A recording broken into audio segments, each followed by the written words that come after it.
శుక్లాంబరధరం విష్ణుం శశివర్ణం చతుర్భుజం ప్రసన్నవదనం ధ్యాయేత్ సర్వవిఘ్నోపశాంతయేత్. గురుర్బ్రహ్మా గురుర్విష్ణుః గురుర్దేవో మహేశ్వరః గురుస్సాక్షాత్ పరబ్రహ్మ తస్మై శ్రీగురవే నమః.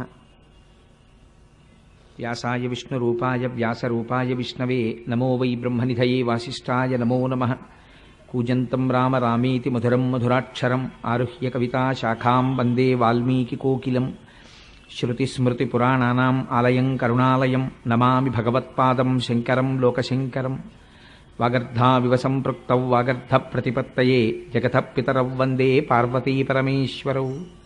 సూక్తిం సమగ్రయతున స్వయమేవ లక్ష్మీః శ్రీరంగరాజమహిషీమధురైః కటాక్షైః.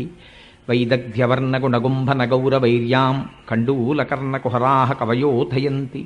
హైమోర్ధ్వపుండ్రమజహన్మకుటం సునాసం మందస్మితం మకరకుండలచారుగండం.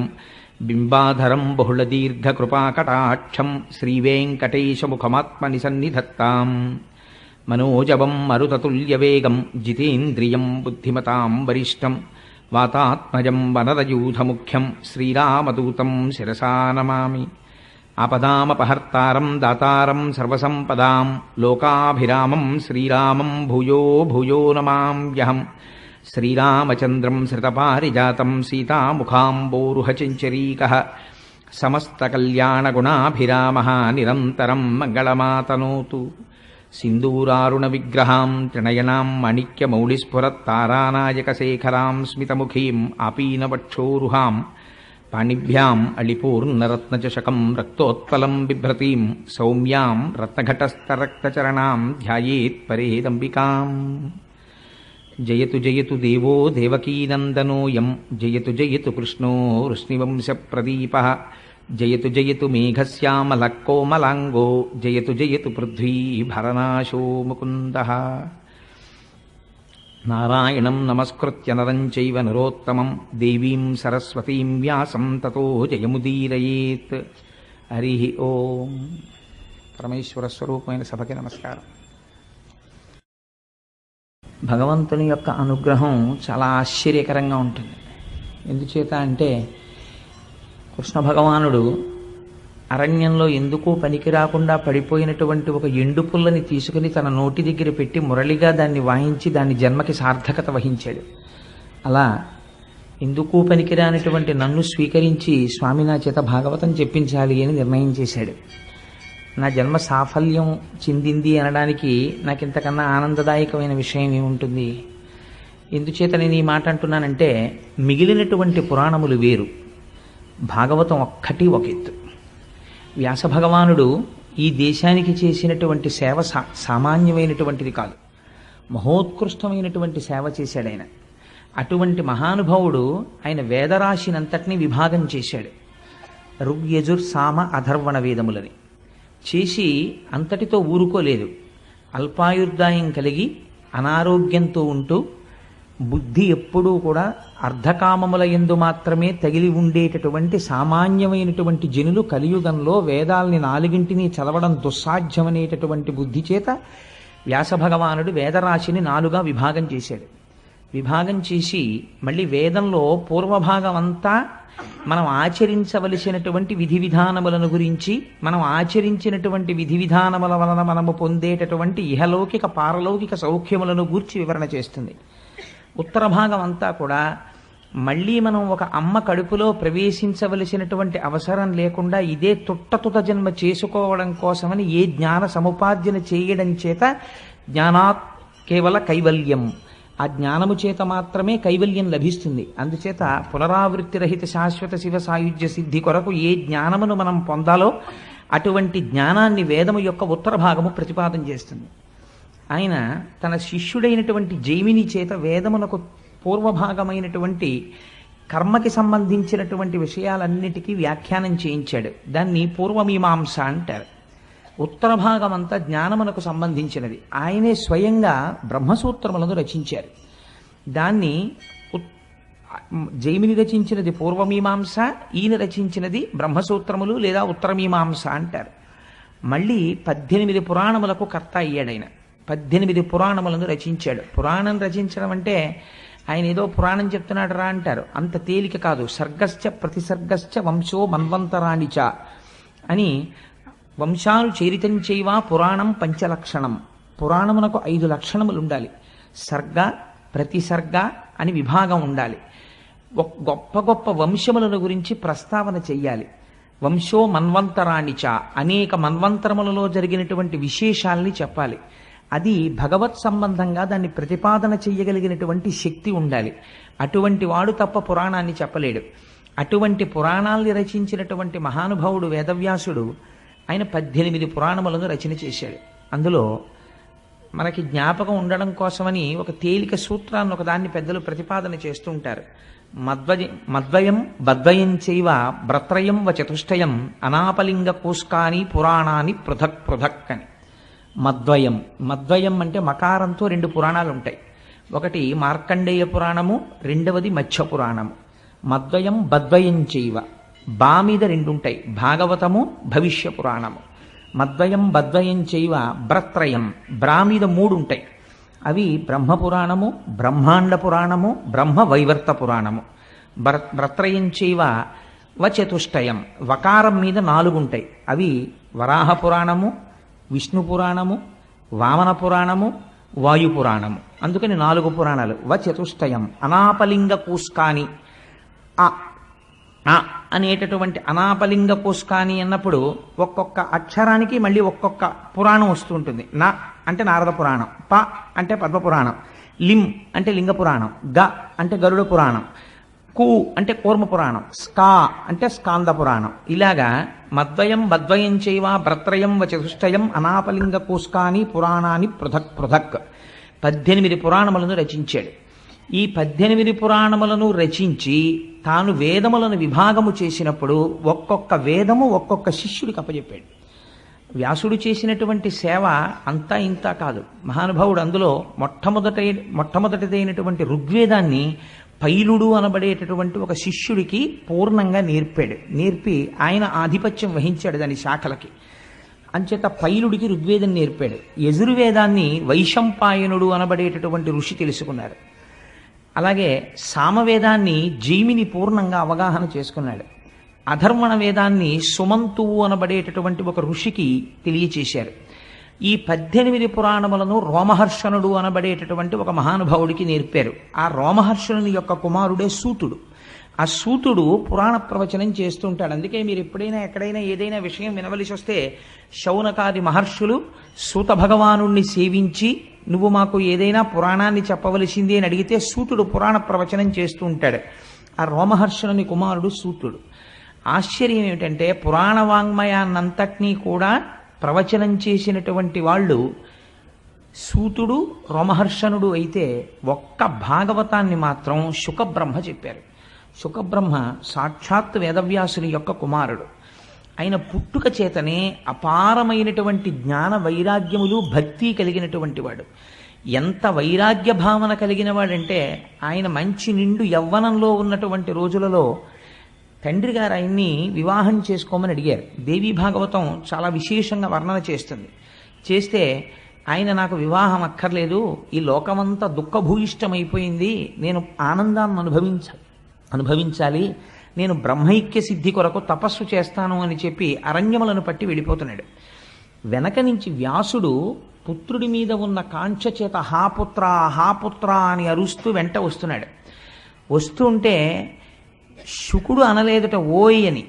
అంతటా ఆత్మతత్వాన్ని చూడడానికి అలవాటైపోయినటువంటి శుకుడికి బదులుగా అరణ్యంలో ఉన్న చెట్లన్నీ ఓయ్ ఓయ్ అని జవాబు చెప్పేట వ్యాసుడికి. అంతటి బ్రహ్మనిష్టాగరిష్ఠుడై యవ్వనమునందే ఒంటి మీద బట్ట లేకుండా వెళ్ళిపోతుండేవాడు. మనకి ఒక ఉదాహరణ చెప్తుంటారు శుకబ్రహ్మ యొక్క వైరాగ్య సంపత్తిని గురించి. ఆయన ఒకనాడు ఒక సరోవరం పక్క నుంచి వెళ్ళిపోతున్నారు, వెనక వ్యాసుడు వస్తున్నాడు. వస్తుంటే అప్సరసలు దిగంబరలై స్నానం చేస్తున్నారు. శుకుడు వస్తున్నారు అన్నారు ఒకరు. అనేటప్పటికీ శుకబ్రహ్మ వస్తే నమస్కారం చెయ్యాలని వాళ్ళు వివస్త్రలై ఒంటి మీద వస్త్రం కట్టుకోకుండా లేచి వచ్చి శుకుడికి నమస్కరించారు. ఆయన నిండు యవ్వనంలో ఉన్నాడు. ఆయన వెళ్ళిపోయాడు. మళ్ళీ స్నానం చేస్తున్నారు. వ్యాసుడు వస్తున్నాడు అన్నారు. బట్టలు కట్టుకుని నమస్కరించండి అన్నారు. వాళ్ళు బట్టలు కట్టుకుని వ్యాసుడికి నమస్కరించారు. వ్యాసుడు ఆశ్చర్యపోయాడు. నా కుమారుడు యవ్వనంలో ఉన్నాడు, నేను వార్ధక్యమునందున్నాను.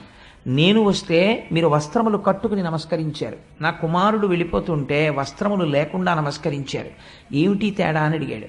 అడిగితే అప్సరసలు అన్నారు, నీ కుమారుడికి స్త్రీ పురుష భేదము తెలియదు, అంతటా బ్రహ్మం ఒక్కటే చూస్తాడు. నీకు తెలుసు స్త్రీ పురుష భేదం, అందుకని నీకు బట్టలు కట్టుకుని నమస్కరించామన్నారు. అది శుకబ్రహ్మ యొక్క వైరాగ్య సంపత్తి అంటే. శుకుడంటే ఎంత గొప్పవాడో తెలుసా అండి. అందుకే ఒక్క భాగవతం మాత్రం వేరొకరితో చెప్పించలేదు. భాగవతం చెప్పడానికి ఒక సమర్థత చూశాడు ఈశ్వరుడు. ఏమా సమర్థత అంటే, కుశ అన్నమాట మీరు వినుంటారు. కుశ అంటే దర్భ. దర్భ చేతితో పట్టుకున్నంతసేపు కర్మాచరణము చేస్తాడు.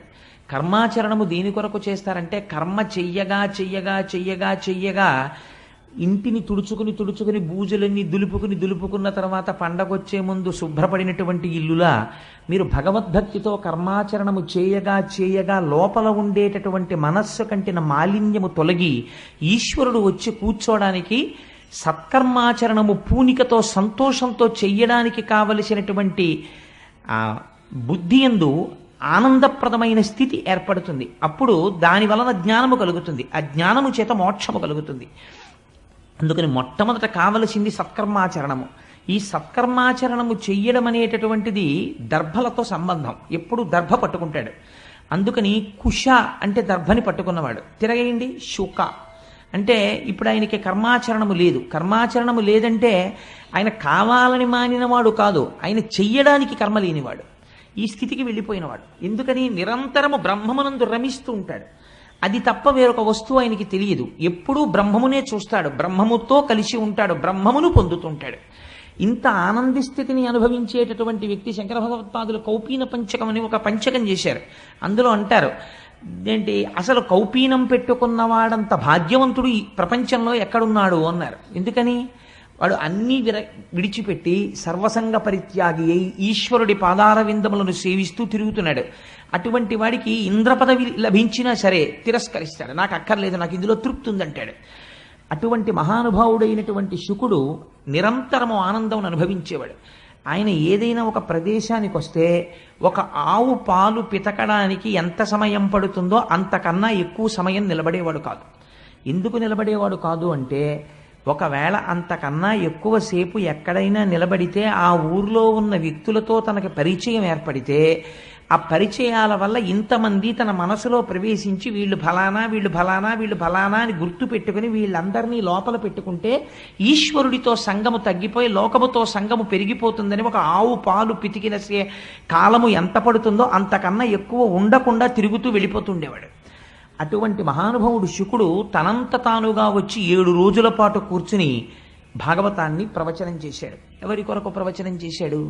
నేను ఒకసారి సూర్యకళామందిరంలోనూ వెంకటేశ్వర ఫంక్షన్ హాల్లోనూ నాకు జ్ఞాపకం లేదు, కానీ ప్రవచనం చేస్తూ ఒక మాట అన్నాను.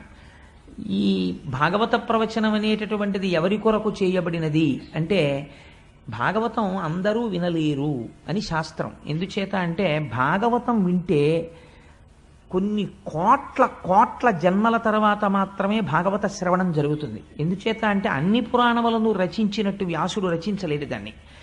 17 పురాణములు రచించేశాడు. అప్పటికి మహాభారతాన్ని రచించేశాడు, వేద విభాగం చేసేశాడు, బ్రహ్మసూత్రాల్ని రచించేశాడు. అన్నీ రచించిన తర్వాత ఒకసారి సరస్వతీ నదీ తీరంలో తన ఆశ్రమానికి దగ్గరలో కూర్చుని ఉన్నాడు. మనస్సంతా ఏదో నైరాశ్యం ఆవహించింది, ఏదో నిరాశ, ఏదో లోటు, తాను ఏదో తక్కువ చేశాననేటటువంటి భావన, ఎక్కడో ఏదో చెయ్యడంలో అసంపూర్తిగా మిగిలిపోయింది అని తను చేసిన కార్యక్రమాన్ని ఆలోచించాడు. వేదరాశినంతటినీ విభాగం చేశాను, 17 పురాణములను రచించాను, బ్రహ్మసూత్రములను రచించాను, పరాశరుడికి సత్యవతీదేవికి నారాయణాంశలో కుమారుడిగా జన్మించినందుకు నేను చేయగలిగినంత సేవ చేశాను, ఈశ్వరుడి పాదములు పట్టి సేవించాను, ధ్యానం చేశాను. అయినా నా మనస్సుకి ఎందుకో లోటుగా ఉంది, ఎందుకింత లోటుగా ఉంది అని ఆలోచన చేశాడు. ఆ ఆలోచన చేసినప్పుడు మహానుభావుడు నారదుడు దర్శనమిచ్చాడు. మనకి రామాయణం మొట్టమొదటి సంక్షేప రామాయణం చెప్పినవాడు నారదుడే, భాగవతం సంక్షేప భాగవతం చెప్పినవాడు నారదుడే. నారం దదాతీతి ఇది నారదః, ఆయన జ్ఞానాన్ని ఇస్తుంటాడు. ఆ నారదుడు వచ్చి ఒక మాట చెప్పాడు, వ్యాస నీ మనస్సు ఎందుకు అసంతృప్తితో లోటుతో ఉన్నదో తెలుసా?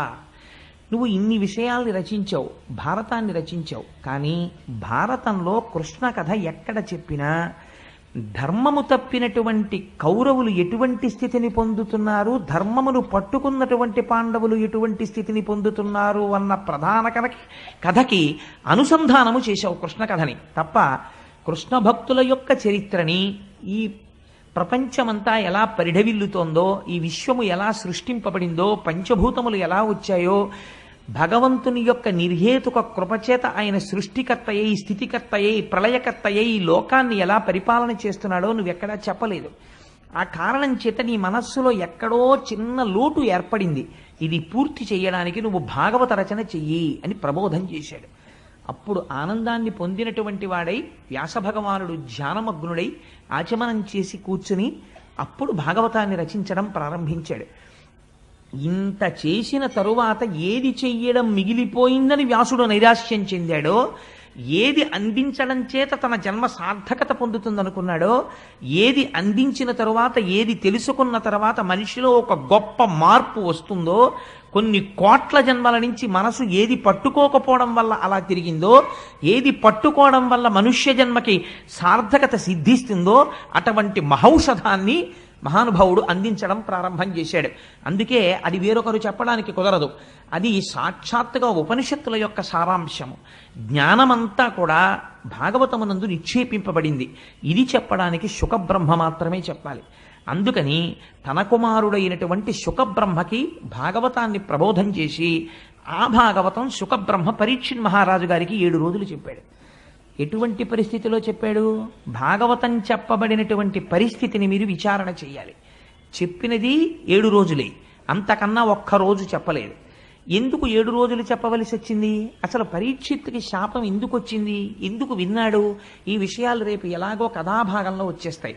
వచ్చినప్పుడు మీరు వాటిని విందురు గాని. కలిపురుషుడు ఎందుకు వచ్చాడు, అసలు ఎందుకు విభాగం చేశారు, ఎందుకు పరీక్షిత్తుకి అటువంటి శాపం వచ్చింది, వచ్చాక ఏం చేశాడు, అసలు నిజంగా ఆ గంగ ఒడ్డుకి ఎలా వెళ్ళాడు, ఈ విషయాల్ని రేపు విచారణ చేద్దాం మనం.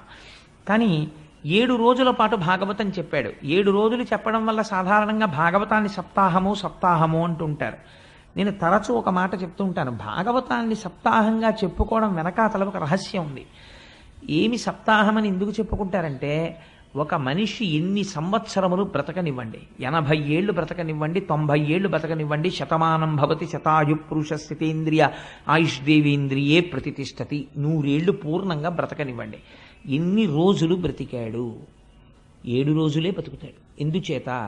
ఎన్ని సంవత్సరములు బ్రతికినా అతను బ్రతికినవి ఆది సోమ మంగ బుధ గురు శుక్ర శని, ఇంతకన్నా లేవు. 8వ రోజు బతికింది ఒకటి నాకు చూపించండి, ఉండదు. ఎప్పుడు చచ్చిపోతాడు? ఈ 7 రోజుల్లోనే చచ్చిపోతాడు. అయ్యా అలా కుదరదండి, నేను దేశాన్నంతటినీ ఏలినవాణ్ణి, లేకపోతే నేను చాలా విద్వాంసుణ్ణి, నేను మహాపండితుణ్ణి, నేను గొప్ప జ్ఞానిని, నేను కూడా అందరిలా 7 రోజుల్లో పోవడం ఏమిటి, నాకు 8వ రోజు ఉండదా? ఉండదు. ఎవరైనా 7 రోజుల్లోనే వెళ్ళిపోవాలి, ఆ 7 రోజుల్లోనే పుట్టాలి, ఆ 7 రోజులే ఉండాలి, ఆ 7 రోజులే తిరగాలి.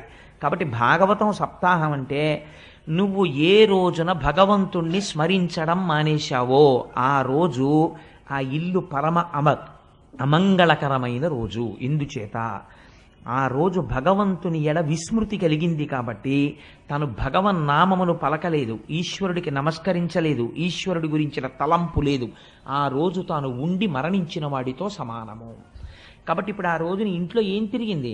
నడయాడిన ప్రేతం ఒకటి తిరిగింది, ఒక శవం ఆ ఇంట్లో నడిచింది. కాబట్టి ఇప్పుడు అమంగళమైంది. కాబట్టి ఏది బ్రతుకు? నిజమైన బ్రతుకేది అంటే, నిజమైన బ్రతుకు ఈశ్వరుని యొక్క నామస్మరణమే. భగవంతుడి నామమును ఎవరు స్మరిస్తాడో వాడు మాత్రమే బ్రతికి ఉన్నవాడు. అయితే స్మరిద్దామంటే అంత తేలికగా స్మరణకొస్తుందా? ఆ వస్తువు యందు మీకు ప్రీతి ఏర్పడితే మీకు మనసు స్మరించడానికి అవరోధం ఉండదు. మీరు ఎక్కడ కూర్చోండి, మీకు ఏ వస్తువు ఇష్టమో ఆ వస్తువుని స్మరిస్తుంది. ఎందుకు ఇష్టం? ఎందుకు స్మరిస్తోంది? మనస్సు ఆ వస్తువు యందు ప్రీతి చెందింది కాబట్టి స్మరిస్తోంది. ఈశ్వరుణ్ణి ఎందుకు స్మరించడం లేదు అంటే, ఈశ్వరుడు యందు ప్రీతి చెందలేదు కనుక. ఆ ప్రీతి ఎందుకు ఏర్పడలేదు? ఇప్పుడు మనస్సుకి భగవంతుని పట్ల ప్రీతితో తిరగడానికి కావలసినటువంటి బలాన్ని వ్యాస భగవానుడు భాగవతమనందు ప్రతిపాదన చేస్తారు.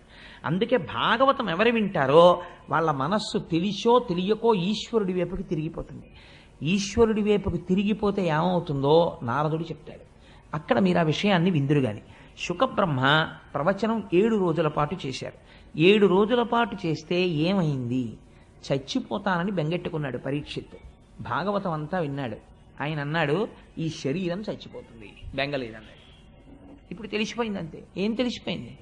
చచ్చిపోవడం అనేటటువంటిది అసలు ఆత్మకి లేదు. మరి ఏది చచ్చిపోతోంది? శరీరం చచ్చిపోతోంది. పుణ్యం చేసినా, యజ్ఞం చేసినా, యాగం చేసినా, తపస్సు చేసినా, అశ్వమేధయాగములు చేసినా, తాను ధనస్సు పట్టుకుని దేవతల పక్షాన నిలబడి యుద్ధం చేసినా, కల్పములు మారిపోయినా, యుగాలు మారిపోయినా శరీరము పడకుండా ఉంటుందా? ఉండదు, పడి తీరుతుంది. ఎంతటి వాళ్ళ శరీరము పడిపోయింది. ధ్రువుడంతటి వాడి శరీరం పడిపోయింది. ఎవరి శరీరమైనా పడిపోవలసిందే. పడిపోయేటటువంటి సత్యము శరీరమునకు చెందినది. అది పడిపోయి తీరుతుంది. కానీ పడదు పడదు అని ఒక అసత్యమునందు నువ్వు పూనిక పెట్టుకున్నావు. ఇది పడదు. ఈ భ్రాంతి చేత లోకమునందు సంగము కలిగి చేయకూడని పనులన్నింటికీ చెయ్యడానికి ఆది ఎక్కడ పడింది అంటే ఇది ఉండిపోతుందన్న భ్రాంతి. ఇది వెళ్ళిపోతుంది. ఇది వెళ్ళిపోతున్నది వెళ్ళిపోయి తీరుతుంది. వెళ్ళనిది ఎప్పుడూ వెళ్ళదు. కాబట్టి నేననబడినది ఆత్మ అయితే దానికి చావు లేదు. నేననబడినది శరీరం అయితే ఇది చచ్చిపోయి తీరుతుంది. కాబట్టి ఉన్న సత్య వస్తువుని పట్టుకున్నావా మరణ భయం లేదు. అసత్య వస్తువుని పట్టుకున్నావా మరణ భయం ఉంది. మరణ భయంలోంచి సమస్తమైన అజ్ఞానం ఉంది, అవిద్య ఉంది, భయం ఉంది. ఏది పట్టుకుంటావు?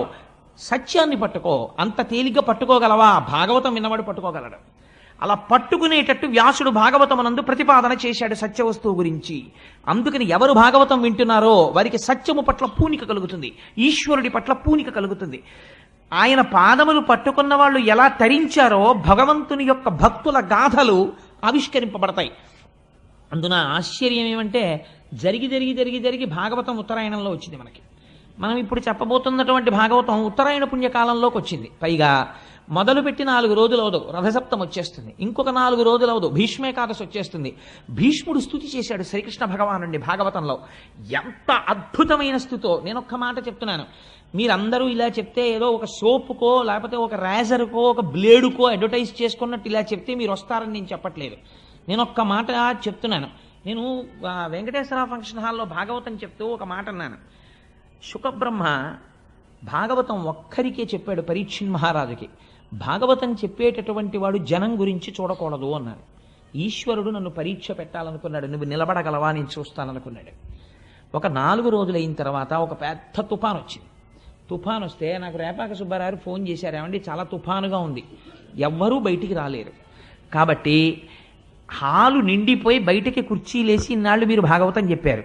ఇప్పుడు ఇవాళ మొత్తం వెంకటేశ్వర ఫంక్షన్ హాల్లో 2 ఉంటే గొప్ప, చెప్పేస్తారా అని అడిగారు. అడిగితే నేనన్నా 2 కూడా లేకపోతే ఎందుకైనా మంచిదని మా ఆవిడ్ని దొరగారిని తీసుకొస్తున్నాను, చెప్పేస్తానన్నాను. శుకుడు పరీక్షిత్తుకు ఒక్కడికే చెప్పాడు. నేను బయట తుఫానుగా ఉందని ఒకరోజు వాయిదా వేసే నైతిక అధికారం నాకెక్కడిది? అలా వేసిన నాడు ఇక వేరొకసారి భాగవతం ముట్టుకోవడానికి నాకు అధికారం ఈశ్వరుడు ఇవ్వడు అని నా భార్యని తీసుకుని వెడితే ఆ రోజు ఎలా వచ్చారో నాకు తెలియదు. ఆశ్చర్యం, ఏదో 200-300 మంది వచ్చారనుకోండి పాపం. నేను దాని గురించి పెద్ద ప్రాధాన్యత ఇవ్వడం లేదు. ఆ రోజు భాగవతం చెప్పేశాను. తర్వాత రోజు చాలామంది అడిగారు, అదేంటంటే తుఫాన్లో చెప్పేశారా అని. తుఫాన్లో చెప్పేయడం కాదు, అది అలా చెప్పాలని ఉందంతే శాస్త్రంలో. శుకుడు అలా చెప్పాడు, పరీక్షిత్ కోసం చెప్పాడంతే. ఒక్క వ్యక్తి ఆర్తి పొందాడు, జనన మరణములంటే ఏమిటో తెలుసుకోవాలని. ఆవు పాలు పితకడానికి ఎంత సమయం పడుతుందో అంతకన్నా ఎక్కువసేపు ఉండనివాడు 7 రాత్రులు 7 పగళ్ళున్నాడు కూర్చుని పరీక్షిత్తుకు చెప్పాడు. అది ఔదార్యం, గురువు యొక్క ఔదార్యం. అలా శుకుడు చెప్పి ఉండకపోతే ఇవాళ భాగవతం ప్రవచనం లేదు, భాగవతం అందింపబడదు లోకానికి. అటువంటి మహాత్ములు చెప్పినటువంటి భాగవతాన్ని మనం చెప్పేటప్పుడు ఆ పూనికతో చెప్పాలి కదా అని ఆ రోజు మొదటి రోజు అన్న మాటకి ఈశ్వరుడు వెంటనే పరీక్ష పెట్టాడు. సరే, అందుచేత నేను ఈ విషయాన్ని ఎందుకు ప్రస్తావన చేయవలసి వచ్చింది అంటే 7 రోజులు విన్నటువంటి పరీక్షిత్ ఏం తెలుసుకున్నాడు? 7 రోజులు విన్న పరీక్షిత్తుకి మరణము రాకుండా పోలేదు. గుర్తుపెట్టుకోండి, భాగవతం విన్న తర్వాత మరణం రాకుండా ఏం పోలేదు. పరీక్షిత్తుకు మరణం వచ్చింది, కానీ పరమధైర్యంతో మాట అన్నాడు 7 రోజులు పోయిన తర్వాత. మరణం దేనికి వస్తోంది? శరీరానికి. అది వచ్చి తీరుతుంది, నాకు ఇప్పుడు బెంగలేదు, రానివ్వండి మృత్యువుని, నేను ఆత్మగా నిలబడిపోతున్నాను అన్నాడు. ఈ శక్తి కొన్ని కోట్ల జన్మలలో లోపించడం వల్ల మనం అలా తిరుగుతూనే ఉన్నాం. భ్రమయసి పరబ్రహ్మ మహిషి అంటారు సౌందర్యలహరిలో శంకర భగవత్పాదులు. అలా మాయలో తిరుగుతూనే ఉన్నాం. ఈ సత్యమును ఆవిష్కరిస్తోంది భాగవతం. అటువంటి భాగవతాన్ని శుకబ్రహ్మ ప్రవచనం చేశారు. పెద్దలంటారు, నిగమకల్పతరోర్గళితం ఫలం శుకముఖదామృత ద్రవ సంయుతం పిబత భాగవతం రసమాలయం ముహురహో రసికా భువిభావుకాహ. ఎంత గొప్ప మాట చెప్పారో చూడండి. మీరు భాగవతాన్ని వినేటటువంటి వాళ్ళు భాగవతాన్ని నేను వింటున్నానని ఎప్పుడూ వినకు. ఏం చేస్తావు? పిబత భాగవతం, భాగవతాన్ని తాగేసేయి. అంటే ఇప్పుడు మీరు ఏమనాలి? అయితే అయ్యా మీరు రేపటి నుంచి గోపాలకృష్ణ గారికి చెప్పి కొన్ని గ్లాసులలో భాగవతం పోసి ఇచ్చేయండి, మేము తీర్థం కింద పుచ్చేసుకుంటాం. తాగడం ఎలా కుదురుతుందంటే, తాగడం అనేది ఏది చేస్తుంది? నోరనబడేటటువంటి ఇంద్రియం చెయ్యాలి. వినడం అనేది ఏ ఇంద్రియం చెయ్యాలి? చెవునబడేటటువంటి ఇంద్రియం చెయ్యాలి. కానీ చెవు అనేటటువంటి ఇంద్రియానికి ఒక లక్షణం ఉంది, మీరు బాగా చూడండి. నోరు తాగుతున్నప్పుడు మనస్సు ఎక్కడో తిరుగుతోంది అనుకోండి. ఉదాహరణకి నా భార్య నాకు ఒక గ్లాసుడు పాలు తీసుకొచ్చి, ఏమండి ఇవి తాగి ఆఫీస్కి బయలుదేరండి అందనుకోండి. నేను ఆ పాలు తీసుకెళ్ళి నోటి దగ్గర పెట్టగానే నా మనస్సు వెంటనే అమ్మో టైం అయిపోతుంది, ఆఫీస్కి వెళ్ళాలనో లేకపోతే ఎక్కడికి వెళ్ళాలనో ఆలోచన చేస్తోంది. కానీ నోరు మాత్రం ఈ పాలన్నిటినీ ఏం చేస్తుంది? పుచ్చుకుని ఎక్కడికి వెళ్ళాలో ఆ కడుపులోకి పంపించేస్తుంది. అది తాగేసేటప్పుడు గడగడ గడగడ గడగడ గడగడ గ్లాసులోదైపోయేంత వరకు తాగేస్తుంది తప్ప, నోరు తాగేటప్పుడు ఒకవేళ పాలల్లో ఒక గండుచీ ఉందనుకోండి, గండుచీ ఉంది నేను పుచ్చుకోనందు, నోరు పుచ్చేసుకుంటుంది. ఆ తర్వాత ఎప్పుడో గ్రహించి అయ్యో చీమ వచ్చేసిందని మనం బయటకు వదిలేస్తాం దాన్ని. అలా పిబత, నువ్వు ఇందులో తాగేయాలి. తాగేసే పదార్థంలో సాధారణంగా మీరు తీసి పారేసేది ఏమి ఉండదు. మీకు మామిడి పండు ఇచ్చాయా తినండి అన్నాం అనుకోండి, మీరు తినడం మొదలెడితే దాని తొక్క బయటికి పారేయాలి, టెంక బయటికి పారేయాలి, ఏదో అంతా తినేసిన తర్వాత పీచు ఉంటే పీక్కుని బయట పారేయాలి తప్ప, మామిడి పండు రసం తీసుకొచ్చి ఒక గ్లాసులో పోసి తాగేయండి అన్నాను అనుకోండి. ఇప్పుడు అది ఏమిటండి? అది ఎసెన్స్. మొత్తం మామిడి పండు తాలూకా మొత్తం శక్తి ఆ గ్లాసులో ఉంది. ఇప్పుడు మీరు ఏమీ చెయ్యక్కర్లేదు. నాకు పళ్ళు లేవండి, నేను నవలలేనండి, పళ్ళల్లో పీచు దూరుతుందండి, ఏ కంప్లైంట్ మీరు చేయడానికి అవకాశం లేదు. గడగడ గడగడ గడగడ తాగేయడమే. అలా త్రాగగలవా భాగవతాన్ని? అయితే కూర్చో సభలో. పిబత భాగవతం రసమాలయం. ఇది ఏమిటో తెలుసా? భాగవతం అంటే రసమాలయం, రసోవై సహా. దీని ఎందున్నవాడు భగవానుడొక్కడే. ఇది కేవలము భగవంతుడే. శబ్దరూపముగా వస్తున్నది భగవంతుడు వస్తున్నాడు. దాన్ని నువ్వు చెవులతో పట్టి తాగేసేయి. విడిచిపెట్టావా జారి కింద పడిపోతుంది. అందుకని త్రాగేసేయి. పిబత భాగవతం రసమాలయం. ఏమిటండి దాని గొప్పతనం అంతలా మేము తాగేయడానికి అంటావేమో. నిగమకల్పతరోర్గళితం ఫలం. నిగమములు అంటే వేదములు. వేదములనబడేటటువంటి కల్పవృక్షం ఒకటి ఉన్నది. ఈ వేదములను సేవించడం చేత మీకు కావలసినటువంటి సమస్తమైన కోర్కెలను మీరు తీర్చుకోగలరు. అటువంటి వేదములనబడేటటువంటి కల్పవృక్షముల యొక్క శాఖల చిట్ట చివర పండు పండింది. వేదముల యొక్క చివర ఏముంటాయి? ఉపనిషత్తులు ఉంటాయి. ఉపనిషత్తులు జ్ఞానమును ప్రబోధం చేస్తాయి. ఉపనిషత్తులనబడేటటువంటి జ్ఞానమును బోధించేటటువంటి వేదముల యొక్క చివర ఉన్నటువంటి శాఖల చివరి భాగమునందు పండినటువంటి పండు ఉపనిషత్తుల చేత ప్రతిపాదింపబడిన పరబ్రహ్మము యొక్క స్వరూపము. ఈ పరబ్రహ్మ స్వరూపము ఇవాళ పండుగా పండింది. ఈ పండునేం చేసింది? బాగా పండిందా లేదా మనం ముట్టి చూస్తాం. అదే ఒక చిలక కొట్టింది అనుకోండి, చిలక కొట్టుడురా బాగుంటుంది రుచిగానని తినేస్తాం. దీన్ని చిలక కొట్టింది, చిలక ఎంగిలి చేసింది. ఎవరా చిలక? శుకబ్రహ్మ. శుకుడు తన నోటి ద్వారా ప్రవచనం చేశాడు. దేని మీద ఆపేక్ష లేనటువంటి ఒక మహాపురుషుడు ప్రవచనం చేశాడు. అటువంటి శుకబ్రహ్మ నోట్లోంచి వచ్చింది. అందుకని నిగమకల్పతరోర్గళితం ఫలం శుకముఖదామృత ద్రవ సంయుతం పిబత భాగవతం. ఆ భాగవతాన్ని తాగిసే. రసమాలయం, ఇది ఈశ్వరుడితో నిండిపోయింది. రసమాలయం ముహురహో రసికా భువి భావుకాహ. భూమి యందు నువ్వు భావుకుడు అయితే నువ్వు చేయవలసినటువంటి ప్రధాన కర్తవ్యం ఇదే, భాగవతాన్ని తాగేసేయి. అందుకని అంత గొప్ప భాగవతం ఈ భాగవతము. ఇటువంటి భాగవతాన్ని సంస్కృతంలో మహానుభావుడు 12 స్కందములలో ప్రవచనం చేశాడు వ్యాసుడు. చేస్తే మన అదృష్టం ఏమిటో తెలుసా అండి? దాన్ని ఆంధ్రీకరించినటువంటి మహానుభావుడు పోతనామాచ్యుల వారు. పోతన గారంటే నాకు ఎంత ప్రీతో ఎంత భక్తో. అంటే మీలో ఎవరికన్నా గొప్పవాణ్ణి కాదు ఆ విషయంలో, మీ అందరికీ పోతన గారంటే మహాభక్తి. అయితే పోతన గారిలో మీరు గమనించవలసినటువంటి విషయం ఒకటి ఉంది. మనకి 3 రాజులు ఉన్నారండి. ఒకరు త్యాగరాజు, ఒకరు పోతరాజు, ఒకరు గోపరాజు. వీళ్ళు ముగ్గురి పేర్లలో రాసరికం ఉంది. వీళ్ళు ముగ్గురు భగవంతుణ్ణి సేవించారు. సేవించి ఛీ మాకు ఈ దిక్కుమాల రాసరికం అక్కర్లేదని తీసి అవతల పారేశారు. పారేసి గోపరాజు గారేమో సాక్షాత్తుగా రామదాసు గారు అయిపోయారు. త్యాగరాజు గారేమో త్యాగయ్య అయిపోయారు. పోతరాజు గారేమో పోతన్న అయిపోయారు. ముగ్గురు రాచరికాల్ని తీసి అవతల పారేసి ఈశ్వరుడి పాదముల దగ్గర దాస్యమును అభిలషించారు.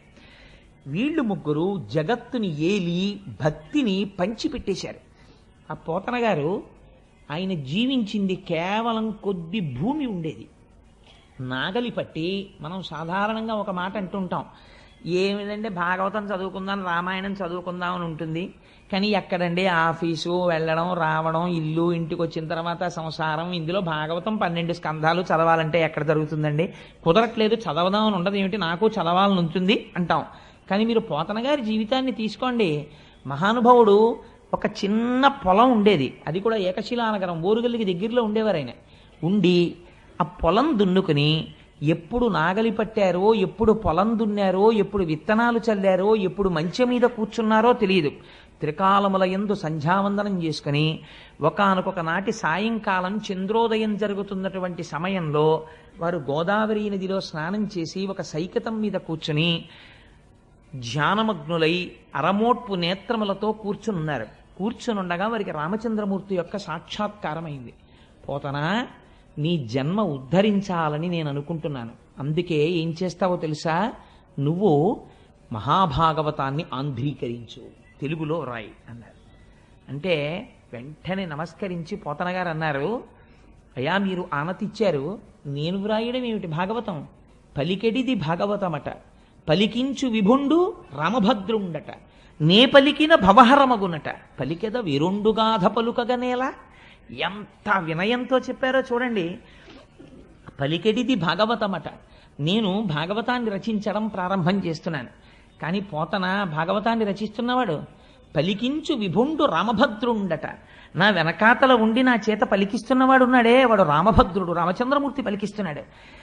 నీతోనే ఎందుకు పలికిస్తున్నాడు? నే పలికిన భవహరమగునట. ఎన్ని కోట్ల జన్మలు దారి తప్పి తిరిగావో అంత తొందరగా పోతుందా నీ పాపం? ఆ పాపం పోగొట్టడానికి నీతో భాగవతం రచింపచేస్తున్నాను. నే పలికిన భవహరమగునట, పలికెద విరుండు గాథ పలుకగనేలా. ఇంకొక గాథ నేను ఎందుకు పలకాలి? నా చేత ఈశ్వరుడు ఏది పలికిస్తున్నాడో అదే నేను పలుకుతాను. ఇందులో ఒక గమ్మత్తుందండి. ఈ మాట చెప్పి పోతన గారు వెంటనే అన్నారు, చేతులారంగ శివుని పూజింపడేని, నోరు నొవ్వంగ హరికీర్తి నుడువడేని, దయయు సత్యంబు లోనుగా తలపడేని, కలుగనీటికి తల్లుల కడుపు చేటు అన్నారు. ఎంత గొప్ప మాట చూడండి. చేతులారంగ శివుని పూజింపడేని, పరమశివుణ్ణి పూజించి తీరాలి. ఏమండి, శ్రీ మహావిష్ణువుని పూజించకూడదా? పలికించు విభుండు రామభద్రుండట అన్నారు కదా, ఏం రామచంద్రమూర్తిని పూజించకూడదా? కృష్ణుణ్ణి పూజించకూడదా? శివుణ్ణి పూజించమని పోతన గారు ఎందుకు చెప్పారు అంటే, పరమశివుణ్ణి మనం లింగ రూపంలో ఆరాధన చేస్తాం. లింగ రూపానికి కాళ్ళు చేతులు ఉన్నాయా? మీరు ఒకసారి ఆలోచన చేయండి. కాళ్ళు చేతులు ఉన్నటువంటి ఒక గొప్ప మూర్తి ముందు మీరు కూర్చుంటే మీ మనస్సు తెలిసో తెలియకో దాని యందు మగ్నమవుతుంది. భయ ఎంత బాగున్నాడో, స్వామి ఎంత బాగున్నాడో అని మీ మనస్సు అక్కడ నిలబడుతుంది. కాళ్ళు చేతులు లేవు, అలాగని రూపం లేకుండా లేదు. రూపము ఉంది, రూపము లేదు. లింగానికి కాళ్ళు చేతులు ఎక్కడున్నాయి? కాళ్ళు చేతులు లేవు. పోనీ అసలు రూపం లేదంటావా? ఏదో ఒక రూపం ఉంది శివలింగానికి. కాబట్టి ఇప్పుడు ఏమైంది? రూపము లేదు, రూపమున్నది. అరూపరూపి. అరూపరూపి అయినటువంటి లింగమును ఆరాధన చెయ్యాలంటే మీరు సాధన యందు ఒక మెట్టు పైకెక్కిన వారై ఉండాలి. లేకపోతే మీరు అక్కడ నిలబడలేరు. లింగం ముందు కూర్చుని పూజ చేయడం కష్టం, మీ మనస్సు నిలబడదు. ఏముంటుంది ఇందులో అని నేను నీళ్లు పోయానండి, దాని మీద పాలు ఎందుకు పోయడం, దాని మీద పెరుగు ఎందుకు పోయడం, దానికి ఏమైనా కాళ్ళున్నాయా చేతులున్నాయా, ఏమిటి పోయినాం, అసలు దీనికి ముఖం ఎటుందండి అని అడిగాడు ఒక ఆయన. శివలింగం దగ్గరికి వెళ్ళి మీరు ఏమంటే దీని ముఖం ఎటు అని అడిగారు అనుకోండి, వెంటనే పెద్ద ఆయన అన్నాడు, అన్ని వేపుల ముఖం, నువ్వు ఎటు విభూతి ఎట్టి బొట్టెడితే అటు ముఖం. అయితే శివలింగానికి 4 పక్కలా కూర్చుని నలుగురు 4 పక్కలా విభూతి ఎట్టి బొట్టెడితే 4 పక్కలా ముఖం ఉంది. సరే, పైన ఒక ఆయన గంధం రాసి బొట్టెడితే పైన ఒక ముఖం ఉంది. సజ్జోజాత అఘోర తత్పురుష వామదేవ ఈశానములన్న 5 ముఖాలతో ఉన్నాడు. అంటే ఈశ్వరుడు అంతటా చూస్తున్నాడు. ఈ భావనతో నువ్వు లింగమును అర్చన చేస్తున్నావంటే నీకు లోకమంతా లింగస్వరూపంగా కనపడడం ప్రారంభమైపోయింది. ఉదయగ్రామము పనవట్టము అభిషేక ప్రవాహంబు వార్ధి ధరీధాంతము ధూపధూమము జలదీప ప్రభారాశి కౌముది తారానివహంబులద్భుత సుమంబులుగా తమోదూత సఖ్యదమై సీత గభస్తి బింబ శివలింగం బొప్పే ప్రాచీదిశన్ అంటాడు ధూర్జటి కళహస్తీశ్వర మహాత్యంలో. నాకు అంతటా శివలింగమే కనపడుతోంది అంటాడు. నీ రూపంబు తలంపగా తుది మొదల్నేగాన నీవైన చోరారాయమ్మని అంచు చెప్పవు వృధారంభంబులింకేటికిన్ పాలన్ముంచుము నిటముంచుమిక నిన్నే నమ్మినాడంచు మీ శ్రీరామార్చిత పాద పద్మజుగళా శ్రీకాళహస్తీశ్వర అంటాడు. నిన్ను చూడాలి అంటే లోకమంతటా నిండిపోయి ఉన్నావు, నేను ఎలా చూడగలను? నాకు చేత కావట్లేదు. నువ్వే వచ్చి నాకు చెప్పి నా చేత చూడడం ఎలాగో నేను చూసి ధన్యుడనయ్యేటట్టు నువ్వు చెయ్యాలి తండ్రి అంటాడు. అటువంటి లింగ పూజ ప్రయత్నపూర్వకంగా చేసి తీరాలి ఉదయకాలమునందు. అందుచేత చేతులారంగ శివుని పూజింపడేని. మేము శివ పూజ చేస్తామండి, మేము శైవులమండి, కాబట్టి మేము విష్ణువుని పూజించమండి, మేము విష్ణునామం చెప్పమండి అని అనకూడదు. నోరు నవ్వంగా ఎలా కీర్తించాలట. నీ కొడుక్కి ఒక ర్యాంక్ వస్తే కనపడ్డవాడికి కనపడని వాడికి అందరికీ వెళ్ళి చెప్పుకుంటావే. నువ్వు జీవితంలో ఇంత విషయం సాధిస్తే అయినవాడికి కానివాడికి పిలిచి దగ్గర కూర్చోబెట్టుకుని చెప్తుంటావే. అటువంటిది నీ లోకమునంతటినీ రక్షించి ఇన్ని అవతారములెత్తి అజాయమానో బహుధా విజాయతేని రూపము తీసుకోవలసినటువంటి అవసరము లేనివాడు మన కొరకని ఒక రూపమును తీసుకుని రాక్షస సంహారము చేసి మనను రక్షించినటువంటి మహాపురుషుడైనటువంటి పరమాత్మ యొక్క గుణగణములను వర్ణించడానికి నీ నోరు నొప్పి పెట్టేటట్టుగా నువ్వు వర్ణించని నాడు నీ నోరు ఒక నోరా ఢమఢమధ్వనితోటి ఢక్కగాక. అది ఢమఢమధ్వని చేసేటటువంటి ఢక్క అంతే. అటువంటిది నోరు నొవ్వంగ హరికీర్తి నుడువడేని. శివకేశవులయందు భేదమును పాటించకుండా విష్ణువు గురించి చెప్పవలసి వచ్చినప్పుడు పొంగిపోయి చెప్పగలగాలి. ఆరాధన చేసినప్పుడు పొంగిపోతూ అభిషేకం చేసి పూజించగలగాలి. దయయు సత్యంబు లోనుగా తలపడేని. ఎంత గొప్ప మాట వేశారో చూడండి. సత్యం అంటే ఏమిటండి? మారనిది సత్యము, మారేది ధర్మము. ధర్మము క్షణక్షణం మారిపోతుంది. ఇప్పుడు నేను ఏ ధర్మంలో ఉన్నాను? ప్రవచనం చేసే ధర్మంలో ఉన్నాను. కాశ్యపాగి నేను కిందకి దిగిపోతాను, అయ్యప్ప స్వామి వారి దర్శనానికి ఎడతాను. అప్పుడు నేనే ధర్మంలో ఉంటాను? భాగవత ధర్మంలో ఉంటాను. రెండు చేతులు కైమోడ్చి స్వామి ముందు నమస్కరిస్తూ నిలబడతాను. అంతేగాని అక్కడ కూడా అయ్యప్ప స్వామి వారికి నేనేదో చెప్తానని చెప్పను కదా. ధర్మం మారిపోయింది. అందుకని తండ్రి ముందు కెడితే కొడుకు ధర్మం, భార్య ముందు కెడితే భర్తృ ధర్మం. ఒక్కొక్కప్పుడు ఒక్కొక్క ధర్మం. ధర్మం మారుతుంది, సత్యమో మారదు. మారనిది సత్యము. మారని సత్యమును ఆధారము చేసుకుని ధర్మం మారుతుంటుంది. ఇటువంటి మారని సత్యము ఏది ఉందో అది ఈశ్వరుడు. ఆ ఈశ్వరుణ్ణి లోపల అసలు ఎప్పుడూ తలుచుకోలేదు.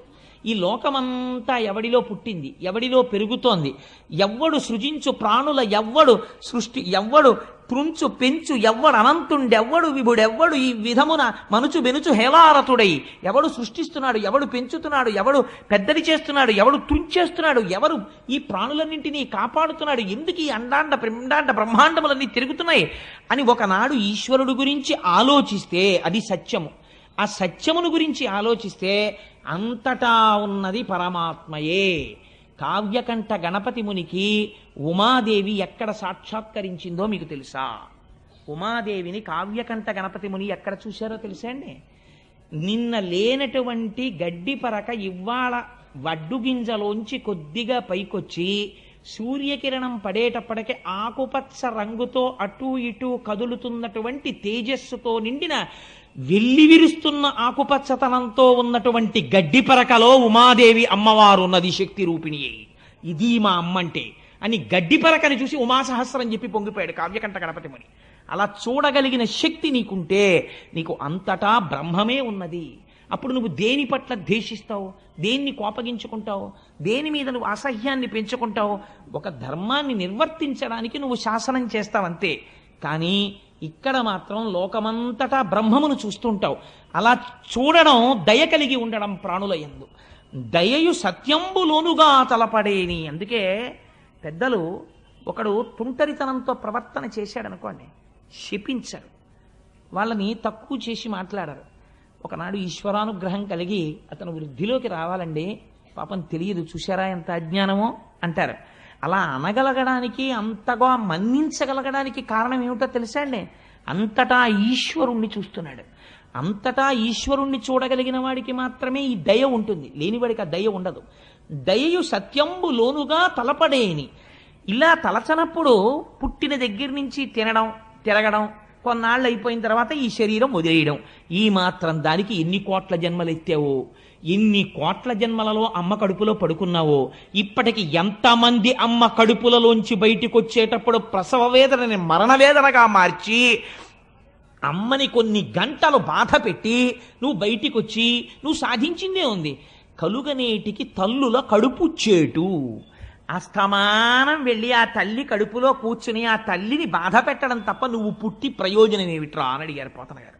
సాధారణంగా పోతన గారు అంత కఠినంగా అసలు మాట్లాడరు. ఎంత మాట వేశారో చూడండి. ఆ మాటతో లోకమునకు బోధ చేస్తున్నారు.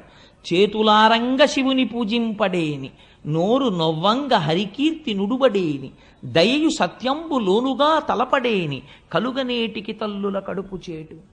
అటువంటి పోతనామాచ్యుడు మహానుభావుడు భాగవతాన్ని ఆంధ్రీకరిస్తూ మొట్టమొదట ఒక పద్యం చెప్పుకున్నారు.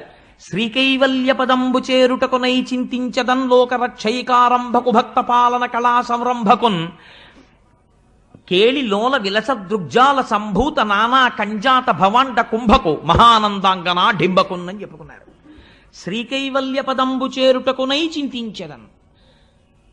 పోతనగారి యొక్క శక్తి ఏమిటో, పోతనగారి ఉపాసనా బలం ఏమిటో మీరు ఆ పద్యాల్లో చూడాలి. అసలు నిజంగా పద్యం నోటికి వచ్చిందనుకోండి, మీరు ఆ పద్యం ఎక్కడ కూర్చున్నా చదువుకోగలిగారు అనుకోండి, ఆ పద్యం ఒక్కటి చాలు జీవితాన్ని మార్చేస్తుంది. శ్రీకైవల్య పదంబు చేరుటకునై. ఎందుకు చెప్తున్నాను ఈ భాగవతం చెప్పడం అంటే, పోతన గారు ఎందుకు ఆంధ్రీకరిస్తున్నారు? ఈ భాగవతాన్ని ఆంధ్రీకరించి దీన్ని రాజులకిచ్చి, లేకపోతే ఎవరో జమీందారులకిచ్చి వారి దగ్గర ఈనాములు పుచ్చుకొని, వాళ్ళ దగ్గర డబ్బు పుచ్చుకొని, కానుకలు పుచ్చుకొని, నేను ఏదో పాముకోవాలనేటటువంటి తాపత్రయం నాకు లేదు. ఈశ్వరుడి గురించి చెప్పుకొని, శ్రీకైవల్యం అంటే ఏమిటో తెలుసండి? కైవల్యం అన్న మాట అద్వైత సంప్రదాయానికి చెందింది.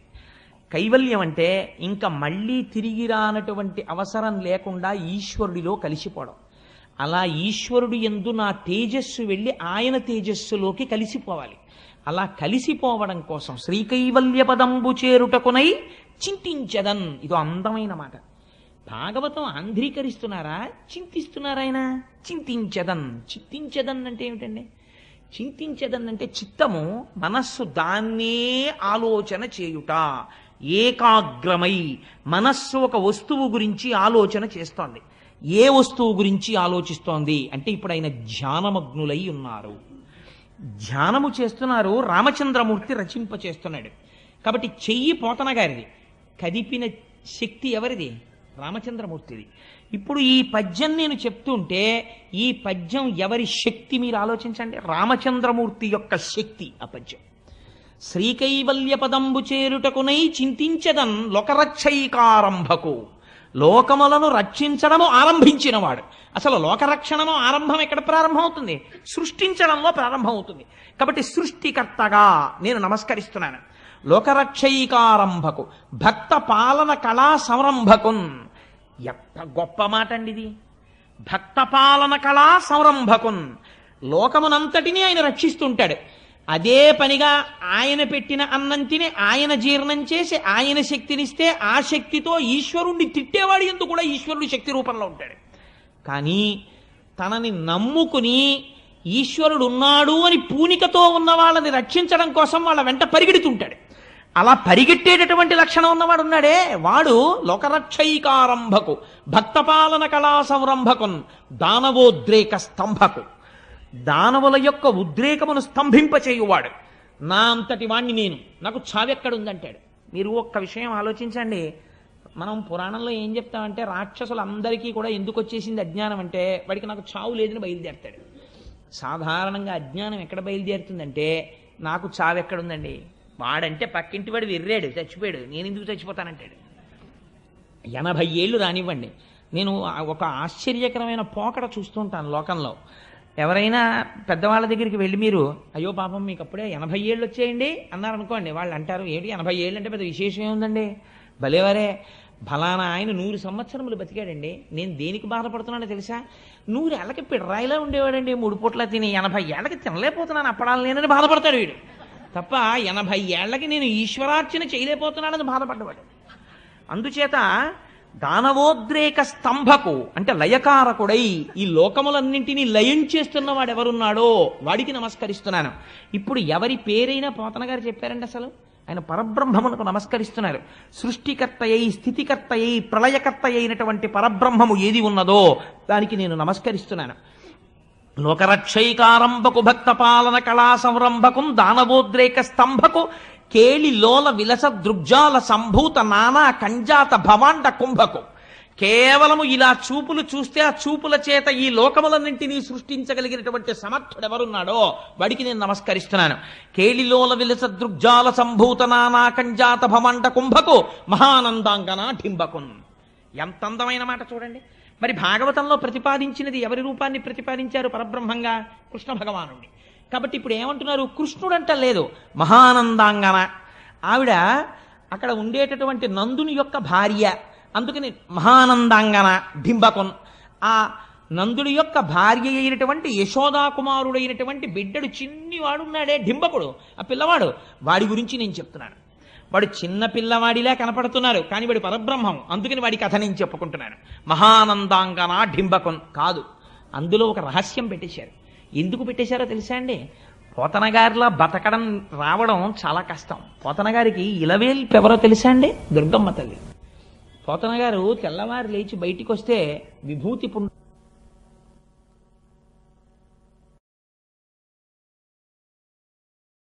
పుండులాగా రుద్రాక్షలు మెడలో వేసుకుని రుద్రాక్షలు కట్టుకుని ఉండేవారు.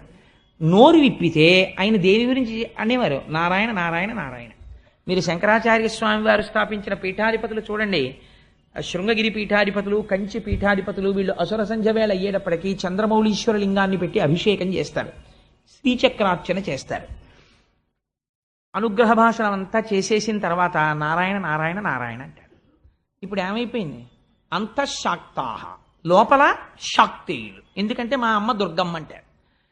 పైకి శైవంలో ఉన్నట్టుంటారు, విభూతి పిండికట్లు అవి అన్నీ పెట్టుకుని. శివశక్తులు వేరు కాదు కదా, అందుకని పైకి శైవ సాంప్రదాయంలో ఉంటారు. నోరు విప్పి మాట్లాడితే జనమధ్యేతు వైష్ణవ, నారాయణ నారాయణ నారాయణ అంటారు. ఇప్పుడు అసలు భేదం ఎక్కడ పట్టుకుంటారండి మీరు వాళ్ళ దగ్గర? పోతన గారి జీవితం అంటే ఎంత చిత్రమైన మాట మాడతారో చూడండి. ఆయన కేళిలోల విలస దృగ్జాల సంభూత నానా కంజాత భవాండ కుంభకు మహానందాంగన ఢింబకున్. ఎవరి మహానందాంగన? మీరు ఇంకో రకంగా ఆలోచించారనుకోండి, మనం పొందే ఆనందాన్ని లెక్కలు కట్టింది శాస్త్రం. మీరు స్వీట్ స్టాల్కి వెళ్ళి కాజా బాగుంటుందండి, దీనికన్నా మడత కాజా బాగుంటుందండి, దీనికన్నా నేతి కాజా బాగుంటుందండి, దీనికన్నా ఏదో బాదుషా బాగుంటుందండి, ఇలా ఏదో చెప్పుకుంటాం కదా. ఆఖరిగా ఉన్న 10 రూపాయలతో ఏదో ఒకటి కొనుక్కుని రావాలి ఇంటికి.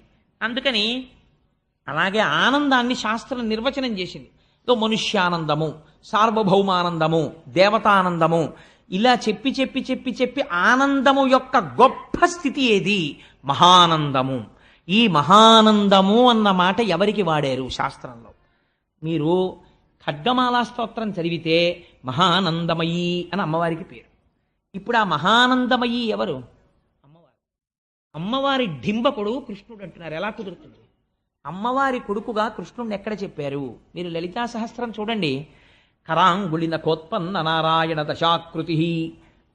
ఆ ఎదురుగుండా ఉన్నటువంటి భండాసురుడు 10 మంది రాక్షసుల్ని సృష్టించాడు. మళ్ళీ రావణాసురుణ్ణి, హిరణ్యాక్షుణ్ణి, హిరణ్యకశిపుణ్ణి సృష్టించాడు.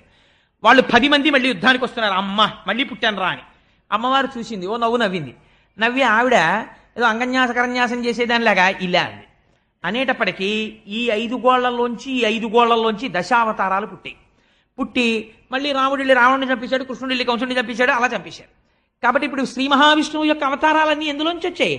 కరాంగుళి నఖోత్పన్న నారాయణ దశాకృతి, అమ్మవారి గోళ్లలోంచి వచ్చాయి. కాబట్టి ఇప్పుడు ఎవరైనా మహానందాంగనా డింబకున్, మహానందమయీ యొక్క కుమారుడు ఈయన. అందుకని అటువంటి స్వామిని నేను నమస్కరిస్తున్నాను. ఎందుకు నమస్కరిస్తున్నాను అంటే ఆయన స్వరూపం మహానందం. కృష్, ఆయన పేరు కృష్ణుడు, నిరతిశయ ఆనంద స్వరూపుడు. నాకేం కావాలి? ఈ భాగవతం చెప్పుకుని సన్మానపత్రం రాయించుకోవడమో, లేకపోతే ఈ భాగవతం చెప్పుకుని ఏదో పారితోషికం పుచ్చుకోవడమో, ఈ భాగవతం చెప్పుకుని బట్టలు పెట్టించుకోవడమో దానికి నేను చెప్పుకోవట్లేదు. మరి ఎందుకు చెప్పుకుంటున్నావు? మీకు ఒక ఆశ్చర్యకరమైన విషయం చెప్తాను. అది ఎంతవరకు యథార్థమో పక్కన పెట్టండి. నేను ఒక చోట పోతన గారి చరిత్రలో చదివాను. పోతన గారు భాగవతాన్ని అంతటినీ రచించి ఒక మంజూష ఎందు పెట్టారు. పెట్టి ఆయన ఎవ్వరికీ నేను ఇంత భాగవతం రచించానని కూడా చెప్పలేదు, ఇది రామచంద్ర ప్రభు సొత్తు ఆయనకి అంకితం ఇచ్చేశానన్నారు. కొడుకుని పిలిచి ఒరే నాయన ఇది పూజామందిరంలో పెట్టు అన్నారు. తాళపత్ర గ్రంథాలని పూజామందిరంలో పెట్టారు. కొంతకాలం అయిపోయిన తర్వాత పోతన గారి కుమారుడు కూడా అనారోగ్యం పాలయ్యాడు, పెద్దవాడైపోయి. తన శిష్యుణ్ణి పిలిచి చెప్పాడు, ఒరే జాగ్రత్తరా, మా నాన్నగారు రచించుకున్నటువంటి భాగవతం ఆ మంజూషలో ఉంది అని. అందులోంచి 4-5 చెదపురుగులు బయటికి వస్తూ కనపడ్డాయి శిష్యుడికి. అప్పుడు ఆ శిష్యుడు తీశాడు మంజూష. తీసి చూస్తే అందులో ఆంధ్రీకరింపబడినటువంటి భాగవతం దొరికింది. ఇంత గొప్ప భాగవతం అని అప్పుడు తాళపత్ర గ్రంథాలకు ఎక్కించారు తప్ప ఆయన జీవితంలో ఎప్పుడూ కనీసం నేను ఇంత గొప్ప విషయాన్ని రచించానని ఆయన బయట చెప్పుకోలేదు. అది పోతన గారంటే. అంత నిరాడంబరుడు మహానుభావుడు. అటువంటి పోతనామాచ్యుల వారు ఒకానొక సందర్భంలో ఆయన మీద తీవ్రమైన ఒత్తిడి వచ్చింది. ఈ భాగవతాన్ని నువ్వు కాని అంకితం ఇస్తే లక్షలు ఇస్తారు, కోట్లు ఇస్తారు, నీకు అర్ధరాజ్యాలు ఇస్తారు, సన్మానాలు చేస్తారు, సత్కారాలు చేస్తారు, రాజులు వెంటబడ్డారు భాగవతం అంకితం ఇమ్మని. ఒకానొక సమయంలో పోతన గారు రాత్రి పలహారం చేసి పడుకుందామని వెడుతుంటే ఇంట్లో ఎక్కడో గజ్జెల చప్పుడు వినపడింది. నేను ఒక చోట వ్యాఖ్యానంలో చూశాను. ఏమిటి, ఆ రోజుల్లో మనకిలా కరెంట్ అది లేదు కదా, ఎక్కడో ఒక తైల దీపం వెలుగుతుండేది. ఏమిటి చీకట్లో ఎక్కడో చప్పుడు వినపడుతోందని చూశారు పోతన గారు. బహుశः అటువంటి దర్శనాన్ని పొందినటువంటి వ్యక్తి వేరొకడు లేడు. పోతన గారు పొందిన దర్శనం ఏమిటో తెలుసా అండి? ఏడుస్తూ కనపడింది సరస్వతీదేవి.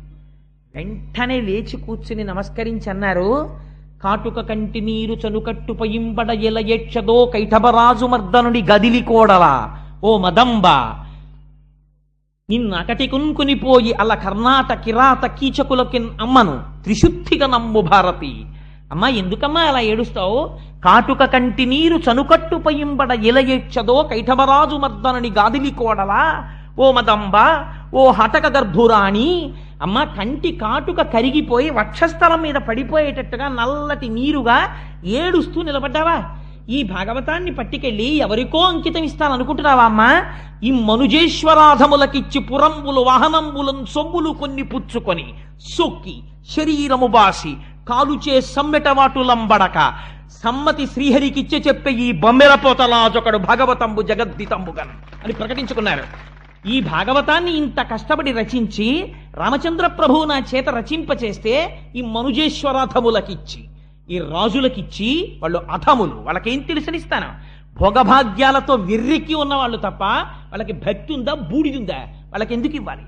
ఎంత ధైర్యంగా రాశారో చూడండి ఆయన. ఈ మనుజేశ్వరాధములకిచ్చి పురమ్ములు వాహనంబులు సొమ్ములు కొన్ని పుచ్చుకొని ఓ 4 పురాలిస్తాడు.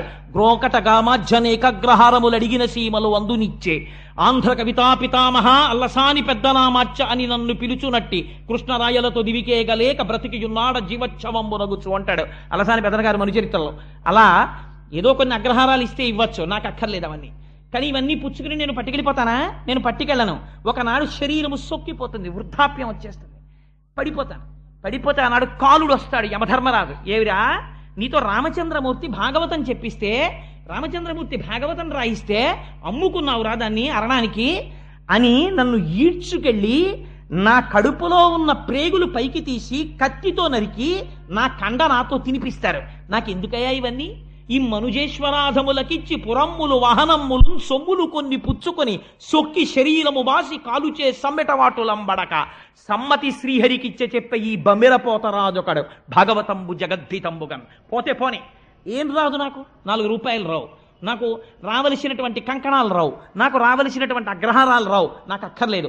బాల రసాల సాల నవ పల్లవ కోమల కావ్యకన్యకన్ కూడులకిచ్చి అప్పడుపు కూడు భుజించుట కంటే హాలికుల్ సత్కముల్ హాలికులైననేమి ఘనంతర సీమల కందమూల గౌద్ధాలికులైననేమి నిజదార సుతోదర పోషణార్థమై బాలరసాల సాల నవ పల్లవ కోమల కావ్యకన్యకన్, బాలరసాల సాల అయినటువంటి ఈ కోమలమైన కావ్యకన్యని పట్టుకెళ్ళి ఎవడో ఒక దౌర్భాగ్యుడికి ఇచ్చి వాడు ఇచ్చినటువంటి డబ్బు తెచ్చుకుంటే నేను పడుపు వృత్తి చేసిన వాడిని అవుతాను, అమ్మాయిని పట్టుకెళ్ళి అమ్ముకున్న వాడిని అవుతాను.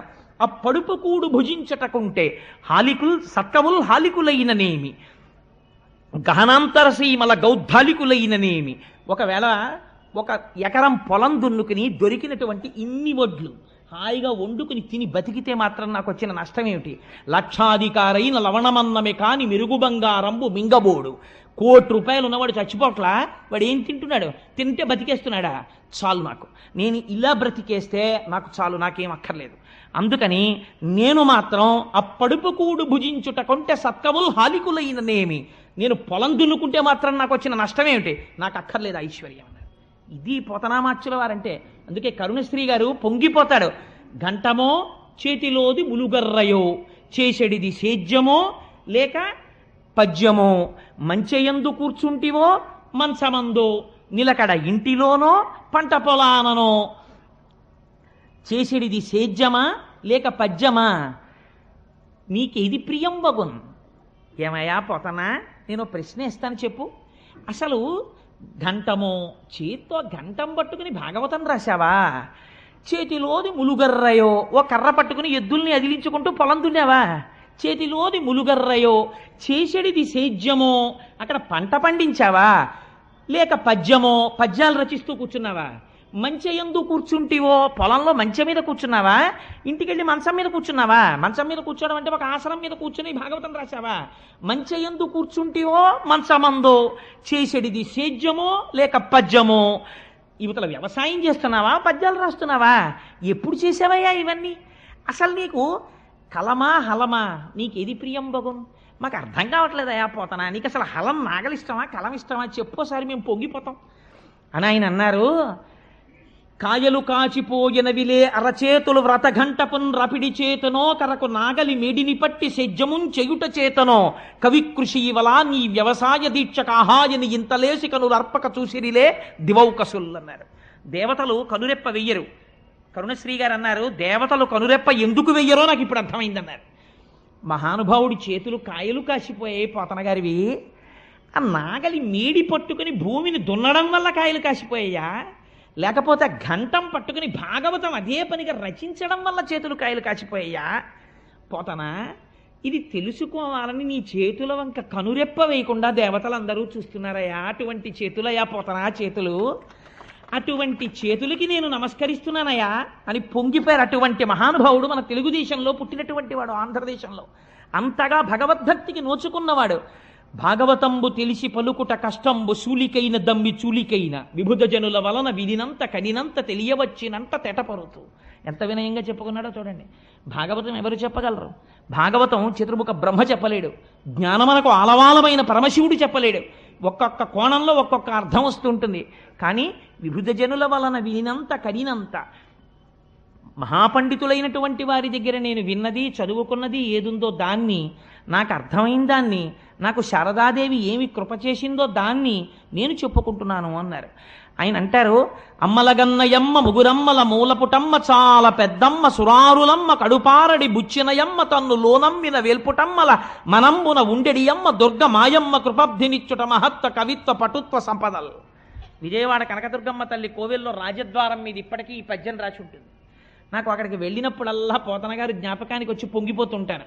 ఆయన అంటారు, అమ్మలగన్నయమ్మ ముగురమ్మల మూలపుటమ్మ. ఈ పద్యం పైకి ఒకలా కనపడుతుందండి, కానీ మీకు నేను ఒక రహస్యం చెప్తున్నాను ఇవాళ. మీరు తెలిసి కానీ తెలియక కానీ పోతన గారు రాసిన పద్యాలు కొన్ని నోటికొచ్చి మీరు చదివారనుకోండి, సద్య ఫలితాన్ని ఇచ్చేస్తాయి. ఎందుకంటే మీరు కొన్ని కొన్ని చదవకూడదు, మీరు కొన్ని కొన్ని చెయ్యకూడదు. నేరుని శ్రీచక్రాన్ని ఇంట్లో పెట్టి పూజ చెయ్యగలరా? చెయ్యలేరు, పక్కన గురువు ఉంటే తప్ప. అది మన వల్ల కాదు. లేదు, మీరు బీజాక్షరాల్ని ఉపాసన చెయ్యగలరా? చెయ్యలేరు, కష్టం. కానీ పోతన గారు ఈ దేశానికి బహూకరించిన గొప్ప కానుకేమిటో తెలుసా అండి? మీరు ఆ పద్యాన్ని మామూలుగా పైకి అర్థం తీయండి. అమ్మలగన్నయమ్మ ముగురమ్మల మూలపుటమ్మ చాలా పెద్దమ్మ. అటువంటి తల్లి, అమ్మల్ని కన్నటువంటి అమ్మ ఎవరుందో, చాలా పెద్దమ్మ ఈ లోకంలో ఎవరుందో అటువంటి తల్లి వేల్పుటమ్మల మనంబున ఉండెడి అమ్మ. దేవతా స్త్రీలైనటువంటి వారి యొక్క మనస్సుల యందు ఏ అమ్మవారుందో అటువంటి అమ్మని మహత్వ కవిత్వ పటుత్వ సంపదల్, ఈ 4 కోసం నమస్కరిస్తున్నాను. అటువంటి దుర్గ మాయమ్మ, ఆ దుర్గమ్మ మా అమ్మ. ఇది ఆయన చెప్పింది కదండి. నేనంట, మీరు చెయ్యలేనటువంటి ఒక చాలా కష్టమైనటువంటి పనిని పోతన గారు చాలా తేలికగా మీకు ప్రమాదం లేని రీతిలో మీతో చేయించేయడానికని ఇటువంటి ప్రయోగం చేశారు అంటున్నా. మీరు ఆలోచించండి, ఒక పిల్లవాడు ఉంటాడు, ఓ చిన్న పిల్లవాడు, వాడు ఆ పని చెయ్యలేడు. ఒక ఉదాహరణ చెప్తాను. ఓ చిన్న పిల్లవాడు ఉన్నాడు, 3 ఏళ్ల పిల్లాడు, 4 ఏళ్ల పిల్లాడు. వాడికి కోరిక, రైలు నేను ఎక్కుతాను నాన్న, నన్ను ఎక్కించద్దు, నేను ఎక్కుతానంటాడు. వాడు ఎక్కగలడా రైలు? ఒక్కనాటికి ఎక్కలేడు. తండ్రి ఏం చేస్తాడంటే వెనకాతలుండి జాగ్రత్తగా పట్టుకుని వాడికి కనపడకుండా వెనక నుంచి మెల్లిగా ఎత్తి మెట్లు ఎక్కించి లోపలికి పంపించేస్తే వాడు లోపలికి వెళ్ళిపోయి ఇటు తిరిగి తప్పట్లు కొడతాడు, నాన్నగారండి రైలు ఎక్కేశానంటాడు. తండ్రికి తెలుసు వెనక నుండి ఎక్కించిన వాడిని నేనేనని. ప్రమాదరహితము చేసి ఎక్కించిన తండ్రిలా పోతన గారు చేసిన ప్రయోగం చెప్తాను ఈ పద్యంలోంచి. మీరు చూడండి, అమ్మలగన్నయమ్మ, ఈ మాట ఎక్కడదండి? అమ్మలగన్నయమ్మ అంటే అమ్మలు ఎవరని చెప్పారు. మీరు లలితా సహస్రంలో శ్రీమాత అంటే శకార రకార ఈకారముల చేత సత్వ రజస్తమోగుణాధీశులైనటువంటి బ్రహ్మశక్తి, విష్ణుశక్తి, రుద్రశక్తులైనటువంటి పార్వతీ, రుద్రాణి, లక్ష్మీదేవి, సరస్వతీదేవి, ఈ ముగ్గురికి అమ్మ. ఈ 3 శక్తులను త్రిమూర్తులకు ఇచ్చినటువంటి పెద్దమ్మ అమ్మ ఎవరున్నదో ఆయమ్మ అంటే లలితాపరాభట్టారికా స్వరూపం. ఆ అమ్మవారికి దుర్గా స్వరూపానికి భేదం లేదు. అందుకని అమ్మలగన్నయమ్మ, ముగురమ్మల మూలపుటమ్మ. ఆ ముగురమ్మలే మనం మహాలక్ష్మి, మహాసరస్వతి, మహాకాళీ స్వరూపంగా కొలుస్తాం కదా. ఈ ముగురమ్మల మూలపుటమ్మ, చాలా పెద్దమ్మ. ఈ మాట చూడండి, చాలా గమ్మత్తైన మాట. చాలా పెద్దమ్మ. ఏమిటి చాలా పెద్దమ్మ? దీన్ని మీరు సంస్కృతంలోకి తీసుకెడితే ఆ మాట ఏమవుతుందో తెలుసా అండి? మహాశక్తి, అండపిండ బ్రహ్మాండములంతటా నిండిపోయినటువంటి శక్తి స్వరూపం ఎక్కడుందో. మీరు ఒక చామంతి పువ్వు పట్టుకుంటే అందులోంచి పైకొస్తున్నటువంటి ఇంత చిన్న గొంగళి పురుగు ఇలా ఇలా కదులుతుంటుంది. దానికో 2 కళ్ళు, దానికో మెదడు. మీరు చామంతి పువ్వుకి వెనకాతల ఉన్న కాడ పెట్టి ఆ పురుగుని ఇలా అన్నారనుకోండి, అది ఉన్న బలంతో గబగబగబ పాకేస్తుంటుంది. అంటే దానికి ఏమైనా జరుగుతుందేమో, నేను బతకాలని కోరిక. అంటే దానికి భయం ఉంది, దానికి కోరిక ఉంది, దానికి ఒక శక్తి ఉంది, దాంతో పరిగెడుతుంది. ఒక చీమ పరిగెడుతుంది. ఎక్కడ లేదండి అమ్మవారు ఇప్పుడు? ఎంత దయాస్వరూపిణి! ఈ గొంగళి పురుగులో నేను ఉండడం ఏమిటి అని అనకుండా ఆవిడ గొంగళి పురుగులో ఉంది. ఇలా ఉండడం మాతృత్వం, ఇది దయ. దీన్ని సౌందర్యం అంటారు. ఈ దయకి సౌందర్యం అని పేరు. అట్మోస్ట్ కంపాషన్ ఈ సౌందర్య. అది ప్రవహిస్తే సౌందర్య లహరి. అందుకని ఇప్పుడు ఏమైంది? ముగురమ్మల మూలపుటమ్మ, చాలా పెద్దమ్మ. ఈ అండపిండ బ్రహ్మాండములంతటా నిండిపోయి ఈ భూమిని తిప్పుతూ, లోకములను తిప్పుతూ, ఇవన్నీ తిరగడానికి కారణమైనటువంటి అమ్మవారు ఎవరుందో ఆ అమ్మ. ముగురమ్మల మూలపుటమ్మ, చాలా పెద్దమ్మ. ఈవిడ సురారులమ్మ కడుపారడి బుచ్చినయమ్మ. సురారి అంటే దేవతలకి, అరి అంటే శత్రువులైనటువంటి వాళ్ళ యొక్క అమ్మ. దితి అయ్యో అని ఏడిచేటట్టుగా ఆవిడికి కడుపు శోకాన్ని మిగిల్చింది. అంటే రాక్షసులు నశించడానికి కారణమైనటువంటి అమ్మ. దేవతల్లోకి శక్తిగా ఇవిడు ఉండకపోతే రాక్షసులు ఎలా మరణించారు? అందుకని సురారుల తల్లి కడుపారడి బుచ్చినయమ్మ, తన్ను లోనమ్మిన వేల్పుటమ్మల మనంబున ఉండెడి అమ్మ. ఇదో గొప్ప మాట. తన్ను లోనమ్మిన వేల్పుటమ్మలు ఎవరండి? అమ్మవారిని మనస్సులో నమ్ముకుని శక్తిలో తిరుగుతున్నటువంటి వాళ్ళు ఎవరు? మనకి అష్టమాతృకలని ఉన్నారు సంప్రదాయంలో. వాళ్ళని మనం 8 పేర్లతో పిలుస్తూ ఉంటాం. బ్రాహ్మి, మహేశ్వరి, మహాలక్ష్మి, వైష్ణవి, మహేంద్రి, చాముండి, కౌమారి, వైష్ణవి, ఇలా 8 దేవతలు ఉన్నారు. వీళ్ళని అష్టమాతృకలని పిలుస్తారు. ఈ అష్టమాతృకలు కూడా శ్రీచక్రంలో దేవతలుగా ఉంటారు. వీళ్ళు నిరంతరము అమ్మవారిని లోపల కొలుస్తూ అమ్మవారి వలన శక్తిని పొంది మనని ఉద్ధరిస్తూ ఉంటారు. ఈ 8 మనం కొలుస్తూ ఉంటాం. రక్తాంబరాం, రక్తవర్ణాం, రక్త సౌభాగ్య సుందరాం, వైష్ణవీం శక్తిమద్భుతాం అంటారు దేవి భాగవతంలో వ్యాస భగవానుడు. ఈ 8 శక్తినిచ్చినటువంటి అమ్మవారెవరో ఆవిడ వేల్పుటమ్మల మనంబున ఉండెడి అమ్మ దుర్గమాయమ్మ. ఈ దుర్గమ్మ ఉందే లలితాపరాభట్టారిక, ఆ అమ్మ మాయమ్మ. ఇప్పుడు ఏం చెయ్యాలి? నాకు కృపాబ్ధినిచ్చుట, నాకు దయతో ఇవ్వాలి. నాకు అర్హత ఉందని ఇవ్వక్కర్లేదు, నాకు ఇచ్చేయాలి దయతో. ఏమిటివ్వాలి? మహత్వ, కవిత్వ, పటుత్వ సంపదల్. మీరు సాధారణంగా అమ్మవారికి శాక్తేయ ప్రణవములు అని కొన్ని బీజాక్షరాలు ఉన్నాయి. ఓం ఐం హ్రీం శ్రీం క్లీం సౌః అని ఈ ఆరింటిని శాక్తేయ ప్రణవములు అని పిలుస్తారు. వీటిని ఆ బీజాక్షరాల్ని, బీజాక్షరం అంటేనే చంద్రశేఖర పరమాచార్య స్వామి అంటారు లెటర్ ప్రెగ్నెంట్ విత్ సౌండ్ అంటారు. దాన్ని ఎలా పడితే అలా ఉపాసన చెయ్యకూడదు. కాబట్టి మీరు చెయ్యగలరా? అన్ని వేళలా చెయ్యలేం. కానీ ఇప్పుడు పోతన గారు ఒక గొప్ప ప్రయోగం చేశారు. కృపాబ్ధినిచ్చుట మహత్వ. మహత్వానికి బీజాక్షరం ఏమిటండి? ఓం. కవిత్వ, కవిత్వానికి బీజాక్షరం ఏమిటి? ఐం. మహత్వ, కవిత్వ, పటుత్వ, భువనేశ్వరి బీజాక్షరం ఏమిటి? హ్రీం.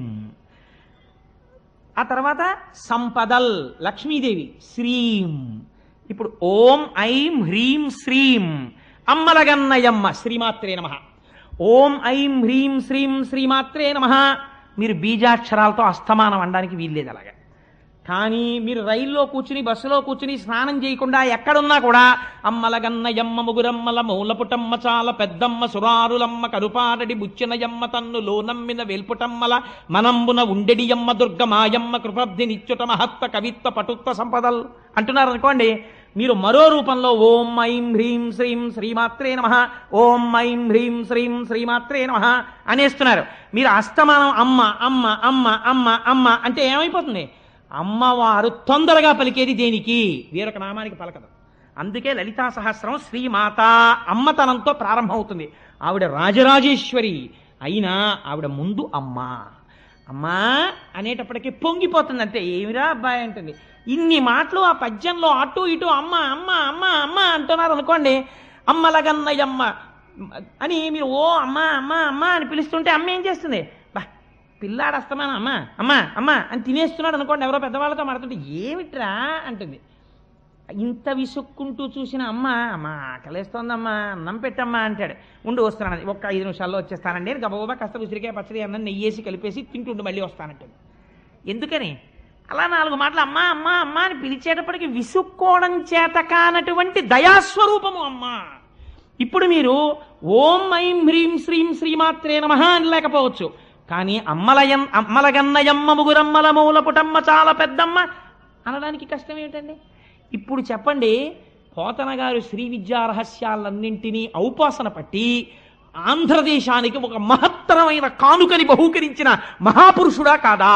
ఆయన ఒక ఋషి పోతన గారు. అందుకని ఆ పద్యం ఇచ్చారు. ఇచ్చి వెంటనే అంటారు, వాలిన భక్తి మెచ్చదన వారిత తాండవ కేళికి దయాశాలికి శూలికి శిఖరిజా ముఖపద్మ మయూక మాలికి కపాలికి బాల శశాంక మౌళికి నారదాది మునిముఖ్య మన సరసీరుహాళికి అంటారు. వాలిన భక్తి మెచ్చదన వారిత తాండవ కేళికి. ఏమి మాటలండి పోతన గారి నోటంట పడ్డాయి. పోతన గారా పలికింది? వెనక రామచంద్రమూర్తి పలికిస్తున్నారు ఆయనతోటి. వాలిన భక్తి. వాలిన భక్తి ఏమిటండి? ప్రపంచంలో మీరు ఎక్కడైనా నిలబడిన భక్తి, వాలిన భక్తి, ఒంగున్న భక్తి, కూర్చున్న భక్తి ఇలా విన్నారా? సాత్విక భక్తి, రాజస భక్తి, తామసిక భక్తి ఇలా ఉంటాయి. అంతేగాని వాలిన భక్తి, నించున్న భక్తి, పడుకున్న భక్తి ఇలా ఉండదు. మరి పోతన గారంతటి వారు వాలిన భక్తి అన్న మాట ఎలా వేశారు? అంటే వాలిన భక్తి అంటే ఏమిటో తెలుసా అండి? నాకు యోగ్యత లేదు, నేను నీకు నమస్కరించగలిగిన వాడను కాను, నీ స్వరూపము నాకు అర్థం కాదు, కానీ ఏమీ చేత కాని వాడనైనటువంటి నేను చేసిన నమస్కారమును స్వీకరించి వీడు నన్ను అర్థము చేసుకోలేడు అన్న నా యొక్క అశక్తతని నాయందు అర్హతగా చూపించి నాకు కరుణతో నీ స్వరూపాన్ని నాకు నువ్వు తెలియచెప్పి నన్ను నీ అంత వాణ్ణి చేసి నీలో కలుపుకోవడం నీ ఔదార్యం. నా అశక్తి ఉంటే తప్ప నీ శక్తి ప్రకటితమవుదావు. అందుకని శరణాగతి ఏం చేస్తుంది? మీ దౌర్బల్యము చేత ఈశ్వరుడి శక్తిని ఆవిష్కరింపజేస్తుంది. లేనినాడు ఈశ్వరుడి యొక్క కరుణ ఆవిష్కరింపబడడానికి అవకాశం ఎక్కడుంది? శరణాగతి లేకపోతే. శరణాగతిలో భక్తుడి యొక్క వినయము ప్రకటితమవుతుంది, భగవంతుడి యొక్క దయ ప్రకటితమవుతుంది. ఇప్పుడు శరణాగతి చేస్తున్నారు. ఎవరికి? తాను ఏ పరమేశ్వరుణ్ణి నమ్మారో ఆ శంకరుడికి నమస్కరిస్తున్నారు. ఎక్కడ చూపించారండి భేదం పోతన గారు? పలకలా కృష్ణ కథ. వాలిన భక్తి. వాలిన భక్తి అంటే ఏమిటో తెలుసా అండి? మనం సాష్టాంగ నమస్కారం చేస్తాం ఈశ్వరుడికి పూజ అంతా అయిపోయిన తర్వాత. అప్పుడు ఒక మాట చెప్తాం, స్వామి ఉరసా శిరసా దృష్ట్యా మనసా వచసాస్తథా పద్యాః కర్ణాభ్యాం ప్రణామోష్టాంగముచ్యతే అని స్వామి చూశావా, నేను నీ ముందు వాలిపోయి నేల మీద పడి నా గుండెలు తగిలేట్టు, నా తల తగిలేటట్టు, నా కన్నులు తగిలేట్టు, నా చెవులు తగిలేటట్టు, నా చేతులు తగిలేటట్టు, నా పాదములు తగిలేటట్టు నేను భూమి మీద పడి నమస్కరిస్తున్నాను అంటే శరణాగతి. వాలిన భక్తి మెచ్చదన వారిత తాండవకేళికి, నేను ఇప్పుడు భూమి మీద పడిపోయి నమస్కరిస్తున్నాను. ఎవరికి? అవారిత తాండవకేళికి. ఏమి మాటలండి పోతన గారి నోటి వెంట. ఈ పద్యాల గురించి వినగానే పొంగిపోకుండా భగవంతుడు ఎలా ఉంటాడో నాకు చెప్పండి. అవారిత తాండవకేళికి, ఆపడం చేత కాక ఎప్పుడూ అలా తాండవం చేసేటటువంటి వాడైనటువంటి వాడికి ఎందుకండి అట్లాంటి వాడికి నమస్కారం చేయడం? ఆయన ఏదో నాట్యం చేసుకుంటుంటే ఈ నమస్కారం చేస్తే ఆయన చూస్తాడా? కాదు. ఎందుకు ఆ మాట అంటున్నారో తెలుసా అండి? పోతన గారు ఏమడిగారు? శివారాధన చేసి ఐశ్వర్యం అడగలేదు, జ్ఞానం అడిగారు, మోక్షం అడుగుతున్నారు. అందుకని ఇప్పుడు తాండవకేళికి, కైలాసం అన్న పేరు ఎందుకు వచ్చిందో తెలుసా అండి? కేళి అంటే ఆనందము సంస్కృతంలో, కైలము అంటే ఏమిటో తెలుసా అండి? ఆనందముల యొక్క సమూహము. ఆనందముల యొక్క సమూహమునకు ఆలవాలమైన ప్రదేశము కైలాసము. కాబట్టి ఆనంద నిలయుడు ఎక్కడ ఉన్నాడు? ఇక్కడ ఉన్నాడు, అక్కడ ఉన్నాడు. కైలాసమునందు శంకరుడు ఉన్నాడు, ఆనంద నిలయుడే ఉన్నాడు. వాడు ఏమిస్తాడు? ఆనందం ఇస్తాడు. ఆనందం ఎందులోంచి వస్తుంది? జ్ఞానంలోంచి వస్తుంది. జ్ఞానం ఏమిస్తుంది? మోక్షం ఇస్తుంది. ఆనందమే మోక్షం. సత్యం జ్ఞానమనంతం బ్రహ్మ, ఆ ఆనందమానికే మోక్షం అని పేరు. కాబట్టి ఇప్పుడు అవారిత తాండవకేళికి, దయాశాలికి, శూలికి, శిఖరిజా, ముఖపద్మ, మయూఖ, మాలికి ఎన్ని విశేషణాలు వేసేసారండి. విచిత్రం ఏమిటో తెలుసా? ఆయన ఇలా పద్యం చెప్పేస్తుంటే పాదంలో ప్రతి పదానికి చివర ఏ అక్షరం పడిపోతుంది? లికారం పడిపోతుంది. ఇప్పుడు ఈ లికారం ఎందుకు పడిపోవాలని మాటలు? ఇంకో అక్షరం పడకూడదా పద్యం చెప్పేటప్పుడు? అంటే వాలిన భక్తి మెచ్చదన వారత తాండవ కేళికి, శిఖరిజామక పద్మమయూక మాలికి, శూలికి అన్ని లీ లయకారకుడై అజ్ఞానాన్ని లయం చేసి జ్ఞానం ఇచ్చే శంకరుడు. అందుకని జ్ఞానమునకు అధిపతి అయిన వాడు కాబట్టి లింగస్వరూపుడు కనుక లికారాంతమైనటువంటి పదముల చేత స్తోత్రం చేస్తున్నారు.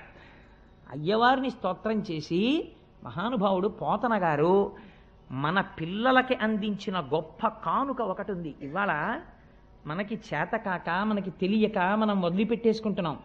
పోతన గారు శారదాదేవి మీద ఒక పద్యం చెప్పారు. నాకు సరస్వతీ కటాక్షము కలగాలి, నేను భాగవతాన్ని రచించడానికి నేను ఒక పరమ యథార్థాన్ని మీకు ఆవిష్కరిస్తున్నాను. సరస్వతీదేవిని ఉపాసన చేయడానికి 11 మంత్రాలు ఉన్నాయి. 11 మంత్రాల్లో మహామంత్రములు అంటారు వాటిని. ఈ 11 మహామంత్రాలకి 11 ధ్యాన శ్లోకాలు ఉన్నాయి. అమ్మవారిని ఒక్కొక్క రూపంతో ధ్యానం చేయొచ్చు. నేను సౌందర్యలహరి చెప్పినప్పుడు ఒకసారి ఇదే వేదిక మీద చెప్పాను కూడా. అమ్మవారిని కవీంద్రాణం చేత ఎరుపు రంగు సరస్వతిగా చూస్తే ఒక ఫలితం, తెల్లటి సరస్వతిగా చూస్తే ఒక ఫలితం, జ్ఞానం ఇస్తుంది అప్పుడు ఆవిడ. అలా ఉంటే శారద అని పిలుస్తారు. పోతన గారు మనకు ఒక గొప్ప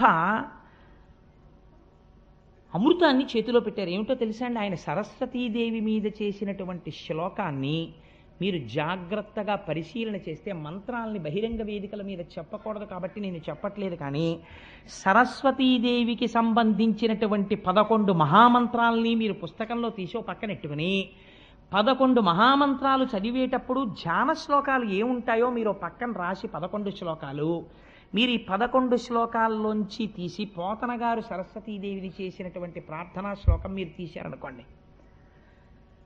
శారద నీరదేంద్రు ఘనసార పటీర మరాళ మల్లికాహార తుషార అని ఆయన కొన్ని పదగుంభనంతో కూడినటువంటి స్తోత్రం చేశారు. ఇందులో ఉన్నటువంటి పదాలన్నీ ఎక్కడివో తెలుసా అండి? ఈ పదాలన్నింటినీ తీసుకొచ్చి మీరు ఆ స్తోత్రాన్ని చూస్తే ఆ శారదాదేవి 11 మహామంత్రముల చేత ఆవిష్కృతమైనటువంటి ధ్యాన శ్లోకాల్లో మాటలవి. వాటిని పేర్చారు అటు ఇటు.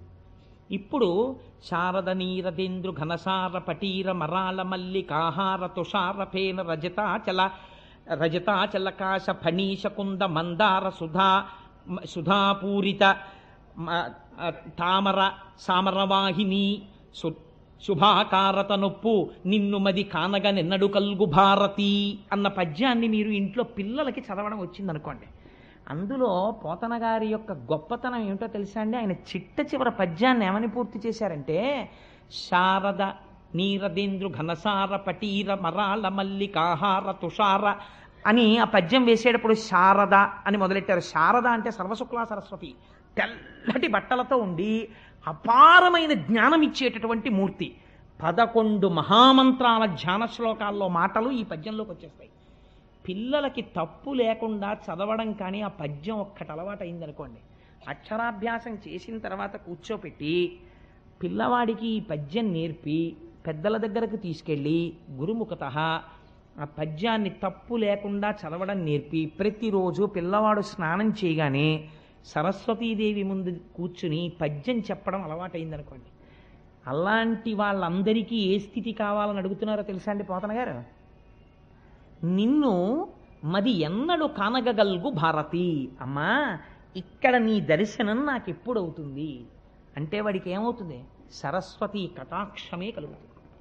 ఇంతటి మహామంత్రాల్ని 11 మంత్రాల ధ్యాన శ్లోకాల్ని తీసుకొచ్చి ఒక పద్యం కింద రచించి తీసుకొచ్చి పెట్టేశారు. అందుకే పెద్దలు అంటారు లలిత స్కందము. భాగవతం అనేటటువంటిది సామాన్యమైనటువంటి గ్రంథం కాదు.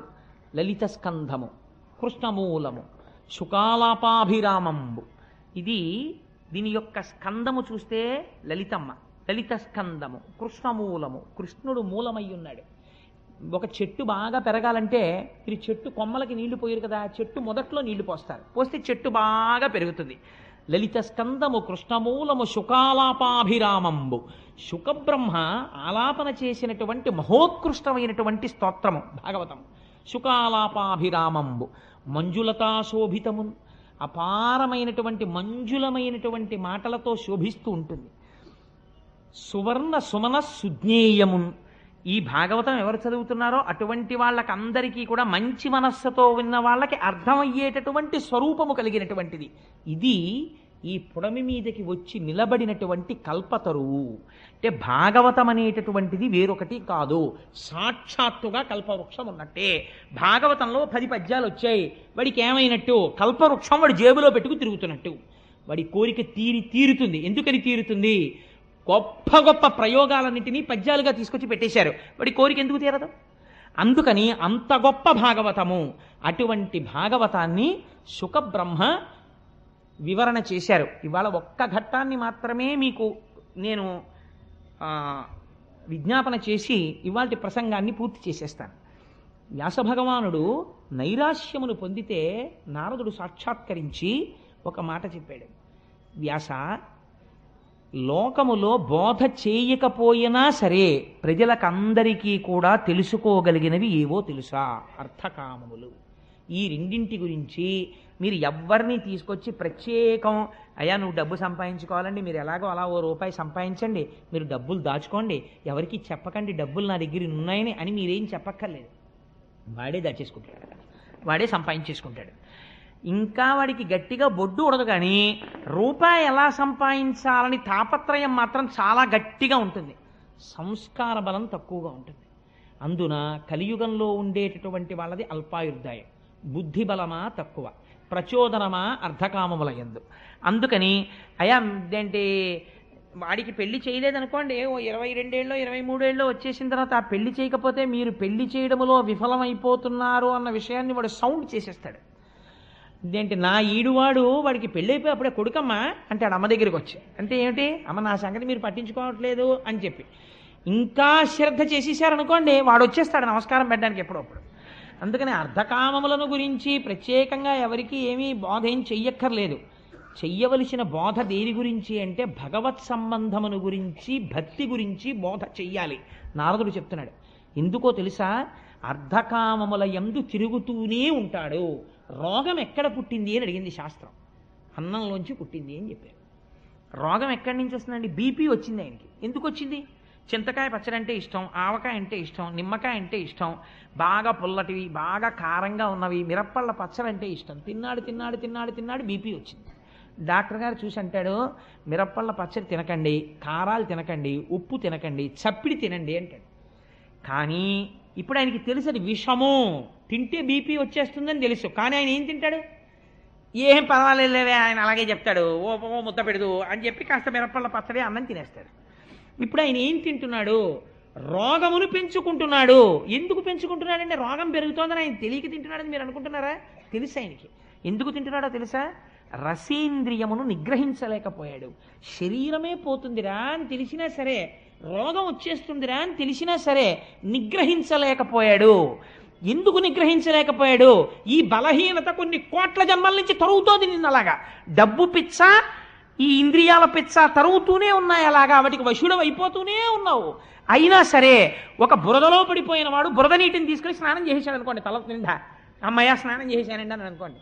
ఇప్పుడు ఏమిటి జరుగుతుంది? వాడికి అది శుద్ధి అయిపోయింది. ఏమిటి అమ్మాయి ఎవరైనా స్నానం చేసా వచ్చి ఇంట్లోకి అంటారా? అనరు. ఒరినీయ సాధ్యం కొల, నువ్వు పడిపోయింది బురదలో, నువ్వు ఒడ్డుకొచ్చి మళ్ళీ చెంబుతో బురద నీళ్ళు తీసుకుని మళ్ళీ మీద పోసుకున్నావు, స్నానం అయిపోయింది అంటున్నావు. ఎలా అవుతుంది? స్నానం అవదు. నువ్వు దగ్గరికి వెళ్ళి పోసుకో అంటావు.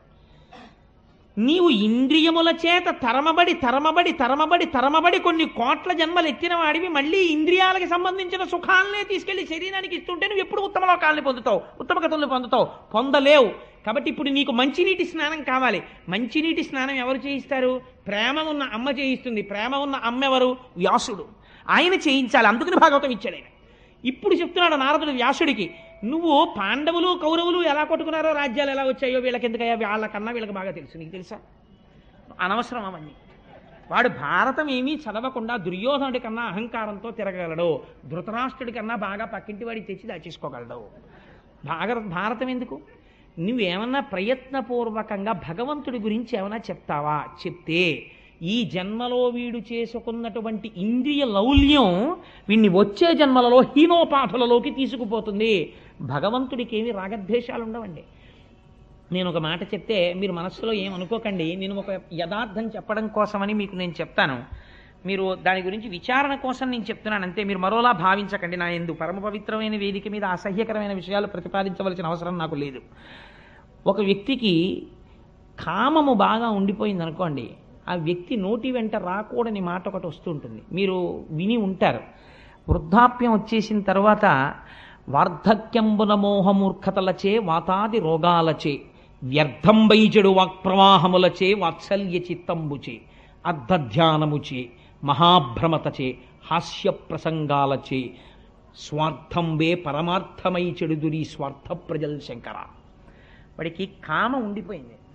ఉండిపోతే వాడు పైకి చెప్పలేక 70 ఏళ్ళు వచ్చేసిన తర్వాత మంచి పంచె కట్టుకుని వచ్చాడు అనుకోండి, తాతయ్య పెళ్లి కొడుకులో ఉన్నావు అన్నారు అనుకోండి సరదాకి ఎవరో. అంటే అమ్మా అలా అనకూడదు, పెళ్లి కొడుకులా ఉన్నావు అనుకో.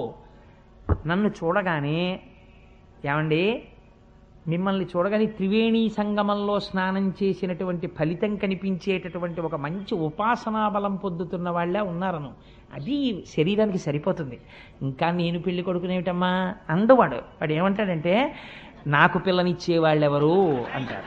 అంటే వాడికి ఎంత కడుపులో బాధ ఉందో చూడండి. అంటే 80 ఏళ్ళు వచ్చాయి వాళ్ళు అలా అన్నారేమిటి నన్నని వాడు బాధపట్టలేదు.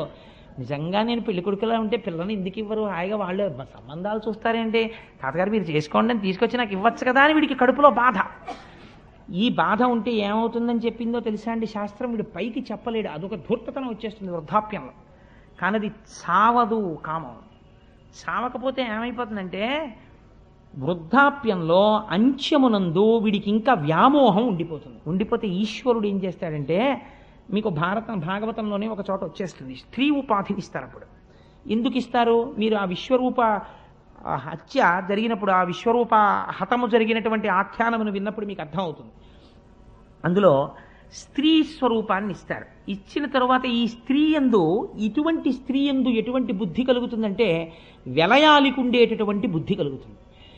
ఎప్పుడూ కూడా కామముతో తిరుగుతుంటుంది. రూపము ఉండి 10 మంది పురుషులను ఆకర్షిస్తుంది. ఆకర్షించిన కారణం చేత శరీరమునకు పటుత్వం ఉడిగిపోయి శరీరములోంచి చీవు నిరంతరము స్రవించేటటువంటి వ్రణములు బయలుదేరుతాయి. బయలుదేరి అందులోంచి క్రిములు కింద పడుతుంటాయి.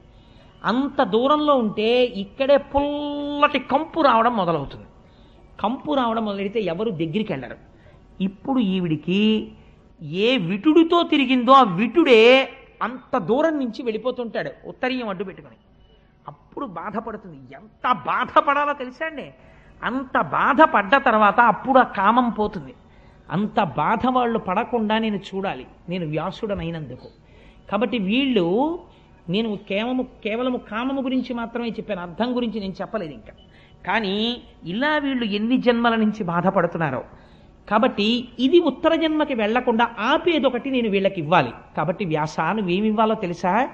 భగవద్భక్తికి సంబంధించిన విషయం అందించు. వాడు తెలిసో తెలియకో వచ్చి విన్నాడు. విన్నంత మాత్రం చేత ఈశ్వరుడు ఏం చేస్తాడో తెలుసా అండి? వీడు భాగవతం విన్నాడని ఖాతాలో రాస్తాడు. రాసి హీనోపాధిలోకి వెళ్ళిపోకుండా ఈ ఫలితాన్ని అడ్డుపెట్టి మంచి జన్మ వైపుకి తిప్పుతాడు. భాగవత శ్రవణం ఒకనాడు ఒక ఉత్తముని యొక్క ఇంట్లో పుట్టి భగవద్భక్తి వైపుకి మారుస్తుంది. అందుకని ఒక మంచి మాట చెప్పు తప్ప నువ్వు మళ్ళీ అర్ధకామముల గురించే మాట్లాడితే కావ్యమునకు ప్రయోజనమేమి?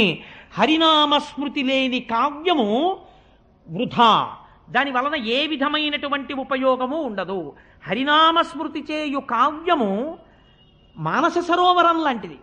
కానీ హరినామము చెప్పనటువంటి కావ్యము విచిత్రార్థాన్వితం వయ్యు. ఎంత గొప్ప అర్థాలతో నువ్వు చెప్పు, అది తద్దినం పెట్టిన చోటుకి కాకులు వచ్చేటటువంటి రేవు లాంటిది.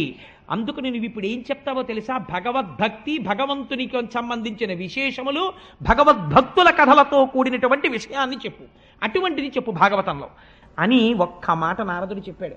నేను ఎందుకు ఇవాళ నారదుడిగా ఉన్నానో నీకు చెప్తాను వ్యాసుడా, నువ్వు తెల్లబోతావు వింటే. నారదుడు ఎందుకయ్యాడో తెలుసా అండి? నారదుడు ఒక దాసీపుత్రుడు. ఆయన తల్లిగారు చిన్నతనం నుంచి బాగా ఐశ్వర్యవంతులైనటువంటి ఒక బ్రాహ్మణుల ఇంటిలో ఊడిగం చేసేది ఆవిడ. వాళ్ళ ఇల్లు తుడవడం, వాళ్ళ గిన్నెలు తోమడం, వాళ్ళ ఆవులకి పాలు పితికి పెట్టడం అది చేసేది. తల్లి ఎక్కడికి వెడితే అక్కడికి ఆ కొడుకు కూడా వెళ్ళిపోతుండేవాడు.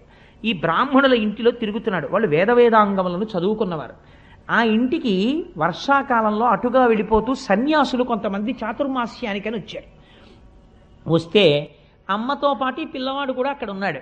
ఒరే, రోజు నువ్వు స్నానం చేసేసి పొద్దున్నే కాస్త వాళ్ళకి పీటలు వేయడం, దర్భాసనాలు వేయడం, వాళ్ళ మడిబట్టలు తీసుకురావడం, ఇలాంటి పనులు చేస్తూ ఉండరా అన్నాడు యజమాని. నారదుడు రోజు స్నానం చేసి వీళ్ళకి ఆ బట్టలు తీసుకొచ్చి అక్కడ పెడుతుండేవాడు. వాళ్ళు సన్యాసులంటే లోకమంతటా పరబ్రహ్మమును చూసేవాళ్ళు. దాసీపుత్రుడు అని కూడా వాళ్ళు చూడలేదు. వాళ్ళు 2 గొప్ప వరాలు ఇచ్చారు నారదుడికి. ఏమిటో తెలుసా అండి? 5 సంవత్సరముల పిల్లవాడు తమకి చేస్తున్నటువంటి సేవ చూసి వాళ్ళు తినగా మిగిలినటువంటి ఉచ్ఛిష్టాన్ని నారదుడికి ఇచ్చేవారు. ఇది నువ్వు తిను అని. వాళ్ళు మహాభాగవతులు. వాళ్ళు తినగా మిగిలినటువంటి భాగవత శేషాన్ని తిన్నారు. వాళ్ళు మధ్యాహ్నం అయ్యేటప్పటికీ నాట్యం చేస్తుండేవారు, సంతోషంతో పాటలు పాడుతూ. నేను విశాఖపట్నంలో శారదాపీఠంలో మత్తూరు నుంచి వచ్చినటువంటి సంస్కృత పండితుల్ని చూస్తుండేవాడిని. వాళ్ళ పిల్లలు కూడా ఇంతంత పిల్లలు కూడా సంస్కృతంలో మాట్లాడతారు. మా దొరగారు చూసినట్టున్నారు. ఇంత పిల్లకలు పెట్టుకుని తెల్లవారకట్ట లేచి సంధ్యావందనం చేసుకుని అభిషేకాలు చేసుకుని అవి చదువుకుంటుంటారు. వాళ్ళ ఆడవాళ్ళు కచ్చా పోసి పట్టుచీరలు కట్టుకుని సౌందర్యలహరి ఎంత బాగా చదువుతుంటారో. రాత్రి అయ్యేటప్పటికి ఇన్ని పాలు తాగి 2 పళ్ళు తిని పడుకుంటుంటారు. ఇంతంత ఎత్తున బ్రహ్మవర్చస్సు ఉట్టి పడిపోతూ ఉంటారు వాళ్ళు. అలా ఆ వచ్చిన సన్యాసులు పొద్దున్న లేవడం, భగవంతుణ్ణి అర్చన చేసుకోవడం, ఆ వేదాంగాలు చదువుకోవడం, చర్చ చేసుకోవడం, మధ్యాహ్నం అయ్యేటప్పటికి భగవంతుణ్ణి స్మరిస్తూ నాట్యం చెయ్యడం, పొంగిపోవడం చేసేవారు. ఈ పిల్లాడికి ఏం తెలియదు, కూర్చుని వాళ్ళ వంక చూసి ఎంత బాగుందో అని పొంగిపోతుండేవాడు. ఆఖరికి చాతుర్మాస్యం అయిపోయింది. వాళ్ళు వెళ్ళిపోతున్నారు. వాళ్ళు ఏమిస్తారండి? ఇప్పుడు ఒక సన్యాసి వెళ్ళిపోతూ తనకి సేవ చేసిన వాడికి ఏమిచ్చి వెళ్ళిపోతాడు? అబ్బాయి నువ్వు 1000 రూపాయలు ఉంచుకోరా అని సన్యాసి ఇవ్వడు కదా. అందుకని ఇప్పుడు వెళ్ళిపోతూ పిలిచి నిష్కపటత్వంబున సదాచారుండనై, నాకేమీ తెలియకపోయినా ఏ కాపట్యం లేకుండా మనస్సులో వాళ్ళ మీద ఉన్నటువంటి అపారమైన భక్తి చేత నే సేవించగా నిష్కారుణ్యంబున, వాళ్ళందరూ కూడా కారుణ్యమని చెప్పడానికి కూడా లేదు, అంత వాత్సల్య చిత్తంబుతో వాళ్ళు నన్ను పక్కన కూర్చోపెట్టి ఉపదేశించిరి నాకు ఈశ్వర రహస్యోదార విజ్ఞానమున్. వాళ్ళ ఆఖరణ దగ్గర కూర్చోపెట్టుకుని, ఒరే అబ్బాయి నేను మీకు ఇంతకన్నా ఏం చెయ్యగలనరా? అపచారంబులు లేక నిత్య పరిచర్యాభక్తియుక్తుండనై చపలత్వంబును మానినే కులవగా సంతుష్టులై వారు నిష్కపటత్వంబున దీనవత్సలతో కారుణ్య సంశీలురై ఉపదేశించిరి నాకు ఈశ్వర రహస్యోదార విజ్ఞానమన్. అది వాళ్ళు చేసిన మహోపకారం. ఒరే నువ్వు రోజు లేచి మాకు ఉపకారం చేశావు, మాకు సేవ చేశావు, రా నీకు జ్ఞానం చెప్తామని కూర్చోపెట్టుకుని వాళ్ళకి కృష్ణ పరమాత్మ మీద ద్వాదశాక్షరి మహామంత్రాన్ని ఉపదేశం చేసేసి ప్రణవోపదేశం చేసేసి ఆ పిల్లవాడికి కూర్చోపెట్టి ఈ లోకమునందు మాయ ఎలా ఉంటుందో సత్యం ఎలా ఉంటుందో చెప్పేశారు. చెప్పేగానే ఇంతకాలం అటువంటి వాళ్ళని సేవించి సేవించి సేవించి ఉన్నాడు. సత్పురుష సాంగత్యం, సత్సంగత్తే నిస్సంగత్వం నిస్సంగత్తే, నిర్మోహత్వం నిర్మోహత్తే, నిశ్చలతత్వం నిశ్చలశక్తే జీవన్ముక్తి. అటువంటి సత్పురుషులతో తిరిగి హృదయం అంతా పరిశుద్ధి అయిపోయింది. వెంటనే ఈయనకి మనసులోకి అందేసింది. పైకి అమ్మతో తిరుగుతున్నాడు కానీ ఆ సన్యాసులు వెళ్ళిపోయారు, చాతుర్మాస్యం అయిపోయింది.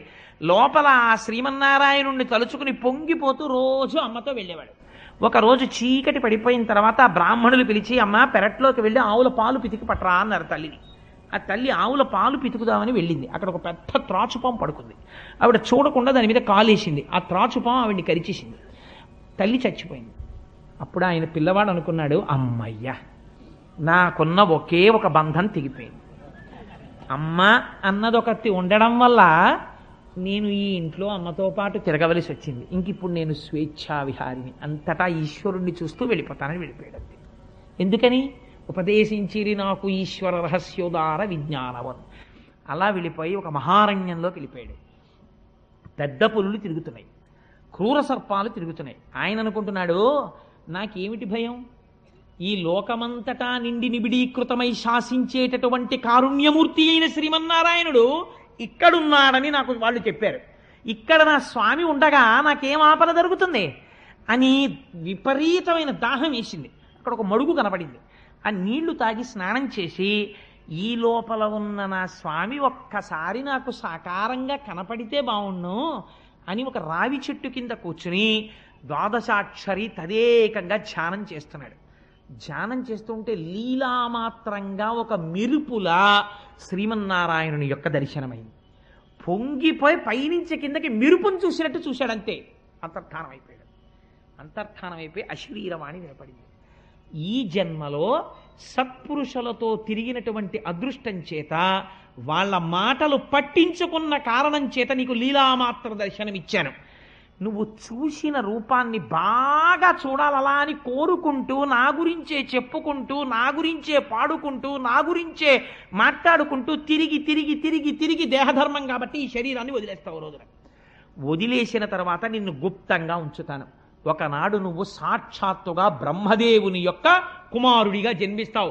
ఆనాడు నీకు మహతి అనబడేటటువంటి వీణని బహూకరిస్తాను. దాని మీద నారాయణ స్తోత్రం చేస్తూ స్వేచ్ఛగా లోకముల యందు విహరిస్తావు. నీకు ఈ కానుకనిస్తున్నానన్నాడు శ్రీమన్నారాయణుడు. ఆనాడు శ్రీమన్నారాయణుణ్ణి దర్శనం చేస్తూ తిరిగి తిరిగి దేశమంతటా తిరిగి స్వామి గురించి చెప్పుకుని చెప్పుకుని దేహధర్మం గనక ఒకనాడు ఈ శరీరం వదిలిపెట్టేశాను. వదిలిపెట్టేసి సంతోషంగా బ్రహ్మగారి దగ్గరికి వెళ్ళిపోయాను. మళ్ళీ కల్పాంతం అయిపోయిన తర్వాత చతుర్ముఖ బ్రహ్మగారు సృష్టింపబడ్డాడు నారాయణుడి నాభికమలంలోంచి. మొట్టమొదట ప్రజాపతుల్ని సృష్టించినప్పుడు చతుర్ముఖ బ్రహ్మగారు నన్ను సృష్టించాడు. నాకు మహతి అన్న వీణనిచ్చాడు. ఆ వీణ సర్వకాలముల యందు భగవంతుడికి సంబంధించిన స్తోత్రమే పలుకుతుంది. నేను ఆ నారాయణ నామము చెప్పుకుంటూ లోకములంతటా స్వేచ్ఛగా తిరిగేస్తుంటాను. నేను వైకుంఠానికి వెళ్ళిపోతాను, కైలాసానికి వెళ్ళిపోతాను, సత్యలోకానికి వెళ్ళిపోతాను, ఏ ఊరు పడితే ఆ ఊరు వెళ్ళిపోతాను. ఎక్కడికి వెళ్ళినా లోక సంక్షేమమును ఆవిష్కరిస్తాను, భగవత్ శక్తి గురించి మాట్లాడతాను. అది తప్ప ఇంకొకటి నాకు రాలేదు. వ్యాస, నేను ఇవాళ ఇంతటి వాణ్ణి ఎందువల్ల అవగలిగాను? ఒకనాడు దాసీపుత్రుడనైన నాకు నలుగురు సన్యాసులు ఉపదేశించినటువంటి జ్ఞానము ఇవాళ నన్ను ఈ స్థితికి తెచ్చింది. ఉత్తర జన్మలో, రెండో జన్మలో నారదుడిని అయిపోయాను. నువ్వు భాగవతాన్ని భగవత్కథని చెప్పగలిగితే విన్నవాడు ఉత్తర జన్మలో ఎందుకు మహాజ్ఞాని కాలేడు, ఎందుకు భక్తుడు కాలేడు? అందుకని భక్తి గురించి చెప్పవయా? ఎందుకు చెప్తావు ధృతరాష్ట్రుడి గురించి, ఎందుకు చెప్తావు దుర్యోధనుడి గురించి? చెప్పకపోయినా వాళ్ళకి తెలుసు అవన్నీ. అందుకని భక్తి గురించి చెప్పు, భక్తికి ఆలవాలమైన భాగవతమును రచించు అంటే ఆనాడు మహానుభావుడు వ్యాస భగవానుడి మాటలు విని పొంగిపోయి, శహబాష్ నారదా, ఎంత గొప్ప మాట చెప్పావయ్యా! ఇప్పుడు నేను భగవంతుడి గురించి, భగవంతుడి విశేషముల గురించి, ఈ బ్రహ్మాండముల ఉత్పత్తి గురించి, ఆయన్ని నమ్ముకున్న భాగవతుల గురించి, ఈశ్వరుడు వాళ్ళ వెంట ఎలా పరిగెత్తినటువంటి వృత్తాంతముల గురించి నేను రచన చేస్తాను. ఇది ఎవరు చదువుతారో, ఎవరు వింటారో వాళ్ళు నారదుడు తరించిపోయినట్టు తరించిపోతారు. అటువంటి భాగవతాన్ని రచన చేయడం ప్రారంభిస్తున్నానని ఆచమనం చేసి కూర్చుని తన ఆశ్రమంలో భాగవత రచన ప్రారంభము చేశాడు వ్యాస భగవానుడు. ఇక్కడ మన పోతన గారు ప్రారంభించారు మాంధ్రీకరణ. రేపటి రోజున ఆ భాగవతం ఎలా ప్రారంభమవుతుందో, పరీక్షిత్ అన్న పేరెందుకు వచ్చిందో, అశ్వత్థామ బ్రహ్మశిరోనామకాస్త్ర ప్రయోగం ఎలా చేశాడో, కృష్ణస్తుతి ఎలా చేశారో ఆ విశేషాల్ని రేపటి రోజున విజ్ఞాపన చేస్తాను. స్వస్తి.